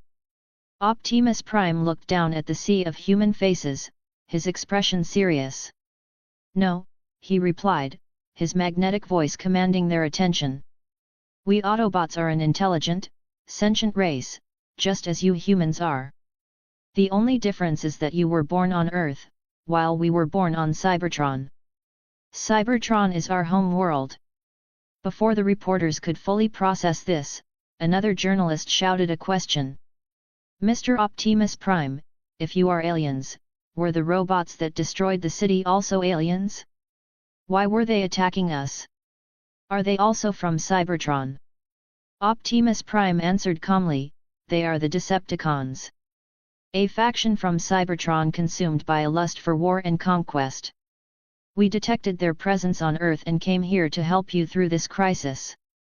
Then, Mr. Optimus Prime, why do you Cybertronians? The reporter started to ask, but Tony interrupted, drawing all eyes back to him. All right, gentlemen, let's not forget today's protagonist. This is my press conference. For more information, please direct your inquiries to the relevant department at Stark Industries. I, Tony Stark, will now be personally responsible for receiving our extraterrestrial guests. The world was stunned. Even the highest echelons of government, who had been briefed on the existence of the Autobots and Decepticons, were shocked that Tony Stark had just revealed everything to the public. Aliens were real, and they were silicon-based life forms, a discovery that upended everything humanity thought it knew. Tony Stark himself became the center of global attention. He was a confirmed superhero, and now, the official liaison between humanity and an alien race. His status, and that of his company, skyrocketed. Stark Industries' stock soared, quickly shattering its all-time highs with no sign of slowing down. In the midst of this global frenzy, Tony Stark, accompanied by Pepper Potts and Jarvis, arrived at the exclusive unique ballroom. He was there to fulfill a promise made to its enigmatic owner, the payment for his rescue from Afghanistan. He hadn't brought his bodyguard, Happy Hogan. Tony felt he no longer needed one. With Jarvis nearby, he could suit up at a moment's notice. If a threat was too much for Iron Man, Happy would be of little use. So, Happy was now happily employed as his driver. As they reached the entrance, Tony was, as expected, stopped. Pepper had warned him that entry required wearing a specific monocle, but the arrogant billionaire had no intention of following someone else's rules. Two imposing guards at the door extended their arms, blocking his path. Tony raised an eyebrow and took a slight step back to avoid their touch. I have a certain reputation to maintain, he said coolly. Don't you know who I am? I'm here to discuss a business partnership with your boss. He took off his designer sunglasses, tucking them into his breast pocket and revealing his world-famous face. One of the guards adjusted the monocle on his own eye, glanced at his companion, then covered his mouth with one hand as his shoulders began to shake with silent laughter. He pointed a thumb at Tony, his expression a mask of derision. The other guard simply pinched his own monocle, folded his arms across his chest, and watched the scene unfold with an amused smirk. Tony felt a hot flush of anger. He was being mocked. Pepper started to step forward to intervene, but Tony held up a hand to stop her. Pepper, stay out of this. There is no place on Earth that I, Tony Stark, cannot enter. Jarvis, we're going in. Chapter 41, 41. Tony strolled toward the ballroom entrance, leading Jarvis with an air of absolute entitlement. He completely ignored the guards, who, to his satisfaction, did not make another move to stop him. A smug grin spread across his face as he glanced back at Pepper. See, Pepper? All bark, no bite, he declared. You just have to be firm with these types, and they fold every time. With that, Tony began his ascent up the short flight of stairs. 1 step, 2 steps, 3, 4. On the 5th step, a flicker of confusion crossed his features. The staircase clearly had only 3 steps. Why was he still climbing? He looked down, only to see 2 more steps materializing ahead of him. He spun around, and his jaw tightened. He was still standing on the very first step. He shot a glare at the guards, who were watching him with undisguised amusement. Their mocking eyes seemed to say, "Look at him. He can't even climb a set of stairs." Tony's face stiffened. He suspected the steps were some sort of mechanical trick, moving backward as he moved forward, controlled by the 2 sentinels. "This little parlor trick won't stop me," he muttered. Gathering himself, Tony took a powerful leap, aiming to land directly on the top step. For a moment, he felt the solid surface under his shoes. He had made it. But when he looked again, a jolt of shock went through him. He was back at the bottom of the staircase, not having cleared a single step. Annoyed, he decided to step back to get a better look at the contraption and find its flaw. But as he took a step backward, his foot found only empty air. It was as if the ground directly behind him had simply vanished. He flailed his arms wildly, trying to regain his balance, but his reaction was too slow. He was about to fall backward, a fall that could have easily cracked his tailbone. Fortunately, Jarvis had been shadowing Tony's every move. He instantly shot out a hand, catching and steadying him. "Oh, shit! What the hell is with these stairs?" Tony cursed under his breath, a genuine flicker of fear in his eyes. Pepper rushed to his side. "Tony, are you okay?" she asked with concern. She had watched the bizarre spectacle from the ground, seeing Tony walk in place, endlessly climbing and descending the same few steps as if caught in a time loop. The illusion was a product of a localized spatial distortion, a seamless loop grafting the forward and backward directions together. Only those wearing one of the club's signature monocles were immune to its effects. Just then, the screech of tires echoed from behind them, followed by the satisfyingly complex sound of mechanical transformation. A blonde girl, Ilyana, strode past them. She cast a sideways glance at Tony and made a dismissive tisk sound, her disdain for his struggle obvious. Following her like a shadow was a striking, dark-haired woman in a white dress, moving with the poise of a royal guard. Having been so openly ridiculed by a teenager, Tony felt a burning wave of humiliation. If he could have shrunk, he would have gladly crawled into the nearest crack in the pavement. To make matters worse, he watched as the blonde girl and her companion walked straight up the stairs and into the unique ballroom without a hint of trouble. They weren't wearing monocles. "Hey! Hey, wait a minute!" Tony shouted, his indignation flaring. Why do they get a pass? Are you discriminating against me? He felt singled out, trapped by a ridiculous magic trick while two women waltzed in as if they owned the place. The guards merely smiled. One of them finally spoke, his voice calm but laced with superiority. She is the sister of our proprietor. She is, of course, free to come and go as she pleases.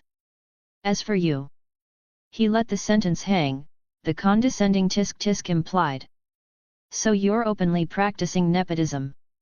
I refuse to do business with such a disgusting establishment. Pepper, we're leaving. Forget this ridiculous cooperation. Tony announced, spinning on his heel. His grand declaration was less about principles and more about salvaging his bruised ego. Pepper, who knew Tony better than anyone, rolled her eyes. She quickly grabbed his arm, pulling him back. Tony, stop it, she pleaded. It took forever to get this meeting. Are you really going to let all my work go to waste? Besides, these are the people who rescued you from Afghanistan. Tony hesitated, caught by the resentful look in Pepper's eyes. Jarvis stepped forward. Sir, we have seen those two women before. The young lady is the one who was racing you on the motorcycle. The woman behind her is that same motorcycle. She is also a transformer.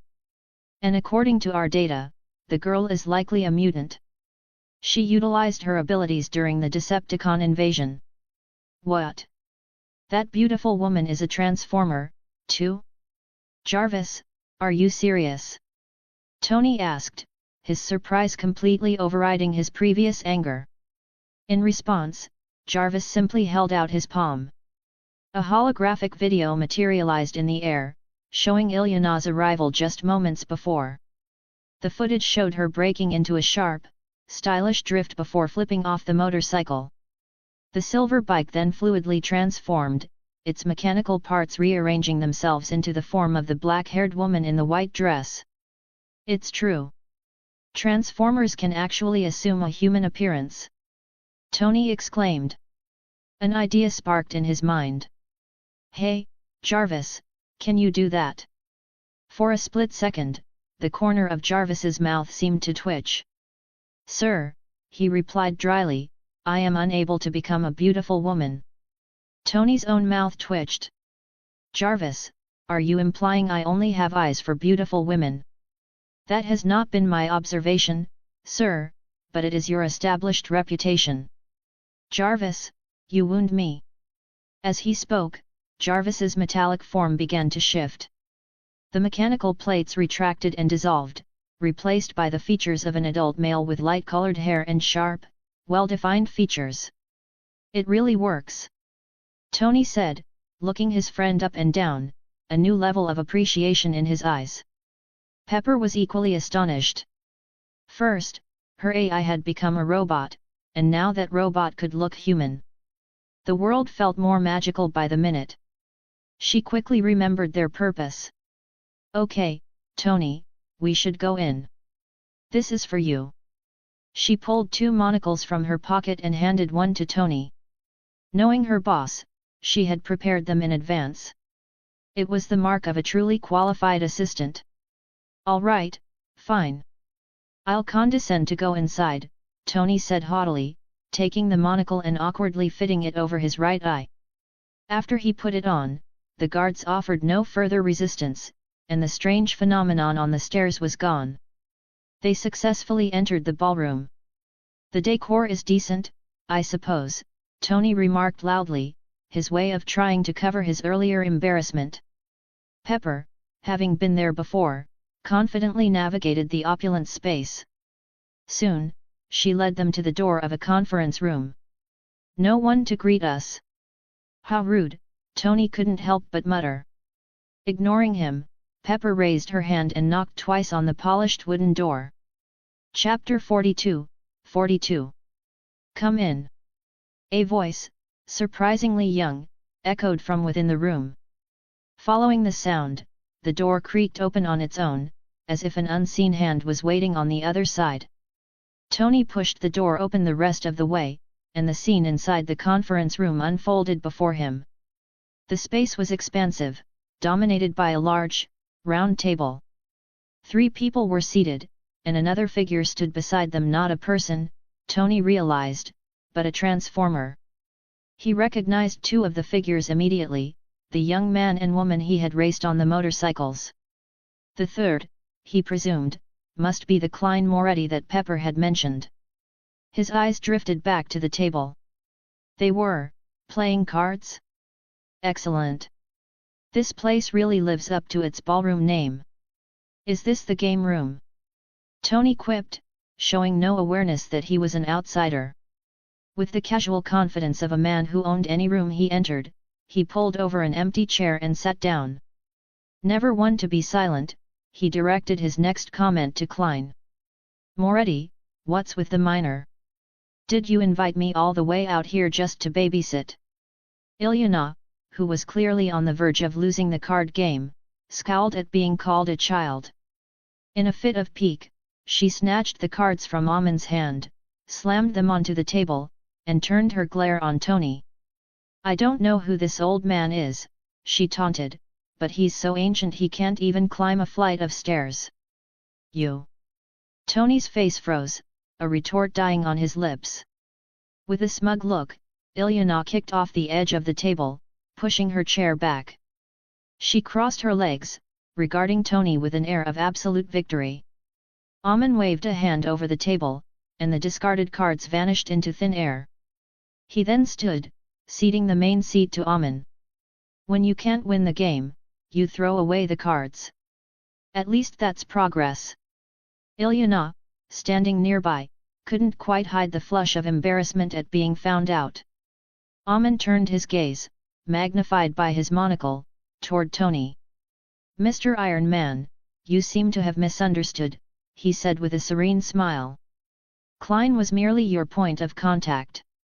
The true partnership is to be between you and me. Tony raised an eyebrow. He hadn't expected the real power player to be the young man who looked barely old enough to drive. Still, being stared at through that monocle was unnerving. It was only then that Tony realized Ilyana and the other woman were the only ones in the room without the accessory. Even Jarvis had been compelled to conjure one for himself before entering. What a strange rule, Tony muttered to himself before asking aloud, is that so? Then tell me, what's this grand cooperation you want with me? It seems you had this planned even before I disappeared. Haha, Mr. Iron Man, you are a man of many distinctions, Amon began. You've announced your superhero identity to the world, you serve as the liaison between humans and the Autobots, and you command a business empire. Based on those qualifications alone, is it not natural that we would wish to cooperate? Tony, whose ego was as bulletproof as his suit, accepted the praise without flinching. All right. What is it you want to cooperate on? Amon smiled. I wonder, Mr. Iron Man, how you would feel about a company dedicated entirely to superheroes. This piqued Tony's interest. A superhero theme? Go on. Amon explained, imagine an organization that gathers the world's emerging heroes under a single banner. A company that not only supports them but establishes a platform to chronicle their experiences and share their stories with the world. Tony's eyes lit up. That's a brilliant idea. I, Tony Stark, am investing in this project. Hearing this, Amon slowly shook his head, much to Tony's confusion. Mr. Iron Man, I am not seeking your investment. I am inviting you to become our company's first official superhero. Ah, me. Tony balked. The idea of working for someone else was entirely foreign to him. I don't work for anyone. And besides, you can't afford me. Then what if there were no salary? Amon countered. Hey! Tony was baffled. Who works for free? Amon continued, our heroes will form a guild, and you would be its vice president. Furthermore, our company is not for profit. It is designed to provide heroes with a stable environment and a platform to grow. Tony nodded slowly, processing the idea. That's a great concept. I didn't become a hero for the money. But why am I the vice president? Who's the president? You. Ilyana, who had been watching the exchange with amusement, chimed in. That would be me. I will be the president of the Superhero Guild, Mr. Vice President. This was a recent development. Amon had never intended to make Ilyana the president, but when she learned of his plans, she had insisted on forming a guild and leading it. After a relentless campaign of pestering, Amon had finally relented. What? Tony exclaimed. Are you people playing make-believe? A president who isn't even an adult yet. What's age got to do with it? Ilyana shot back, standing up. Leadership is about strength. If you doubt it, let's have a contest. Put on that tin can of yours, and I'll cut it open with one swing of my sword. I don't fight with kids, Tony said, leaning back in his chair and pointedly ignoring her challenge. Allow me to show you something, Amon interjected. We plan to turn this into a feature film before we announce the company. Amon snapped his fingers, and a holographic image flickered to life above the table. It was the Decepticon invasion of Manhattan, rendered in stunning detail. There wasn't just one angle, the footage captured nearly every Decepticon, including Megatron himself. It showed Tony's appearance in the Iron Man armor, Bumblebee's meeting with Thunderbolt, and the Rider clan's systematic annihilation of Decepticon forces across the city. The clarity was cinematic. Where did you get this footage? Tony asked, astonished. Did you have drones everywhere? I never noticed a thing. Amon chuckled. We have a professional photography team. Tony murmured to himself, could it be those mysterious guys? He was thinking of the agent who had inexplicably healed his wound. He pondered for a moment, then nodded. All right, I'm in. But I'm not taking orders from her. Tisk, who'd want to give orders to a middle-aged man like you anyway, Ilyana retorted. She had never liked Tony Stark, the Playboy arms dealer. I have a gift for you, Amon said, tossing a red glove onto the table. What's this? Tony picked it up. The glove was covered in complex, mystic-looking patterns. Staring at them for a moment, he felt a strange, pulling sensation, as if his very essence was being drawn into the design. It is called the Fire Glove. You know the myth of Prometheus, who stole fire from the gods. This grants a similar power. The ability to take. It can steal inanimate objects, life force, even the abilities of others. It can also transform into any similarly sized object you desire. You may explore its other functions on your own. Is it really that magical? Tony asked, intrigued. He slipped it onto his left hand. The glove was ambidextrous and molded itself perfectly to his skin. Focusing his thoughts, he pictured a watch. The red glove flowed like liquid metal, reconfiguring itself into a sleek, silver-white timepiece on his wrist. Chapter 43, 43. After admiring the silver watch that had been a glove moments before, Tony's gaze shifted, landing on the monocle perched on Amon's face.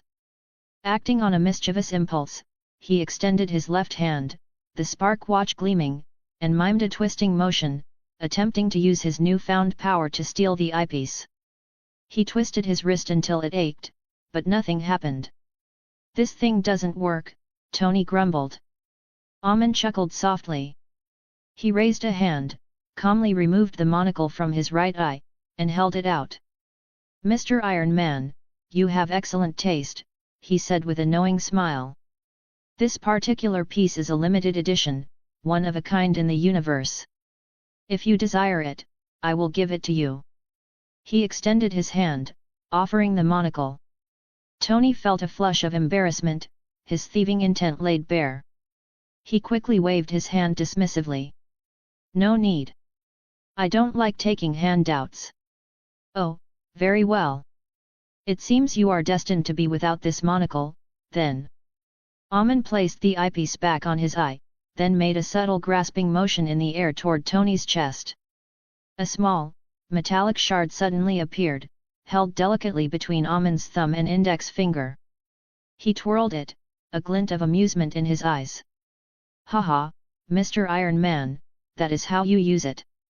But I must say, your hobbies are rather unique. You enjoy implanting shrapnel in your own body. Tony's eyes widened in disbelief. He recognized the object instantly.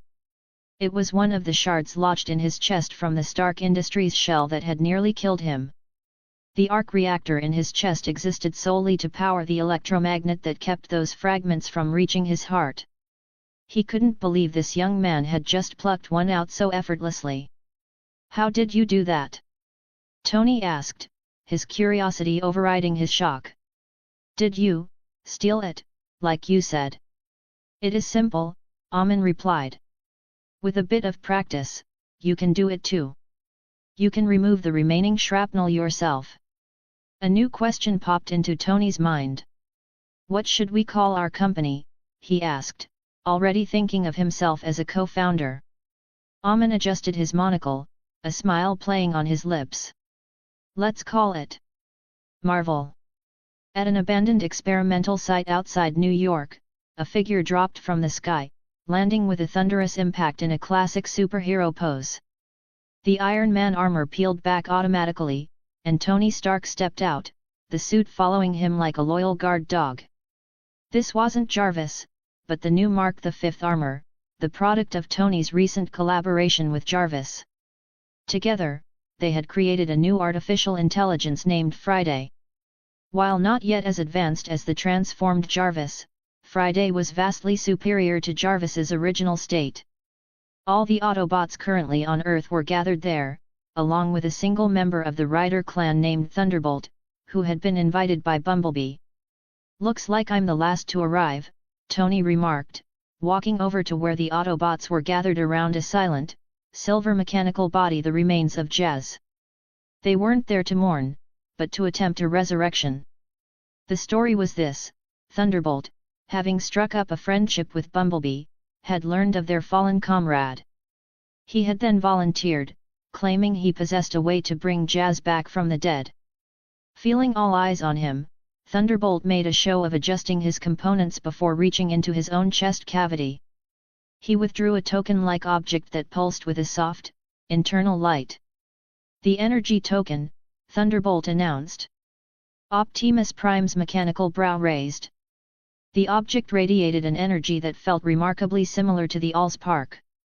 If not for the difference in form, he might have mistaken it for their lost relic. Thunderbolt stepped forward and placed the token on the dead Autobot's empty spark chamber. As he applied gentle pressure, the token began to glow brightly, and streams of pure energy flowed into Jazz's lifeless body. As the energy surged, the gaping hole in Jazz's chest began to knit itself back together. Metal reformed, circuits reconnected, and soon, his body was as pristine as the day it was forged. Arise, Jazz! Thunderbolt commanded. Ha! With a sudden jolt, Jazz's optics flared to life. He took 2 deep, shuddering breaths of air, then slowly sat up, looking around in confusion. Optimus Prime, who had been watching with bated breath, finally spoke. Welcome back, my friend. Tony, ever the scientist, was bursting with questions. What is that token? How can it revive you Transformers? Does the energy it emits repair the special metal of your bodies? Or does it rekindle your spark? The good-natured Thunderbolt explained, the energy released by this token is the source of life for us of the Rider clan. By absorbing this energy, we can repair any injury, strengthen our sparks, and enhance our own power. Jazz, listening to the exchange, began to piece together what had happened. He had died, and this red transformer had saved him. The stylish Autobot stood up and addressed his comrades. Seeing you all safe, I take it the Decepticons' plot failed. He then turned to Thunderbolt, his voice filled with solemn respect. My friend, I owe you my life. May I know your name? I am Thunderbolt, the Rider replied. I will remember it, Jazz said with a firm nod. Tony, however, was not finished. He rushed up to Thunderbolt. Thunderbolt, can I borrow your token? Just to study it for a bit. I'm incredibly curious about it. It might unlock the secrets of your entire race. At this, Thunderbolt quickly put the token away. No. The energy token is a symbol of my rank as a captain in the Rider clan, bestowed upon me by the War King himself. It is the source of our very lives. I cannot give it to an outsider. Hearing this, Tony threw his hands up in mock exasperation. All right, fine. Be a good little boy who listens to his elders. Inside SHIELD headquarters, Nick Fury was drowning in paperwork. Ever since Tony Stark had outed himself as Iron Man and broadcast the existence of aliens to the entire world, Fury had been working non-stop to clean up the resulting mess. The door to his office opened, and Alexander Pierce walked in. Fury looked up from his work, pausing. He had a great deal he wanted to say to his old friend. Hey, old man, Fury began, what's with the monocle? Never seen you wear one of those before. Pierce moved a chair over, sat down, and crossed his legs. This? I'm getting old, Nick. My eyesight isn't what it used to be. Had it custom made. High-end product, completely handmade. You know what? After putting this on, I can finally see the world clearly. You want one? I'll get one for you. As he spoke, Pierce removed the monocle and began polishing it with a silk cloth he produced from his jacket.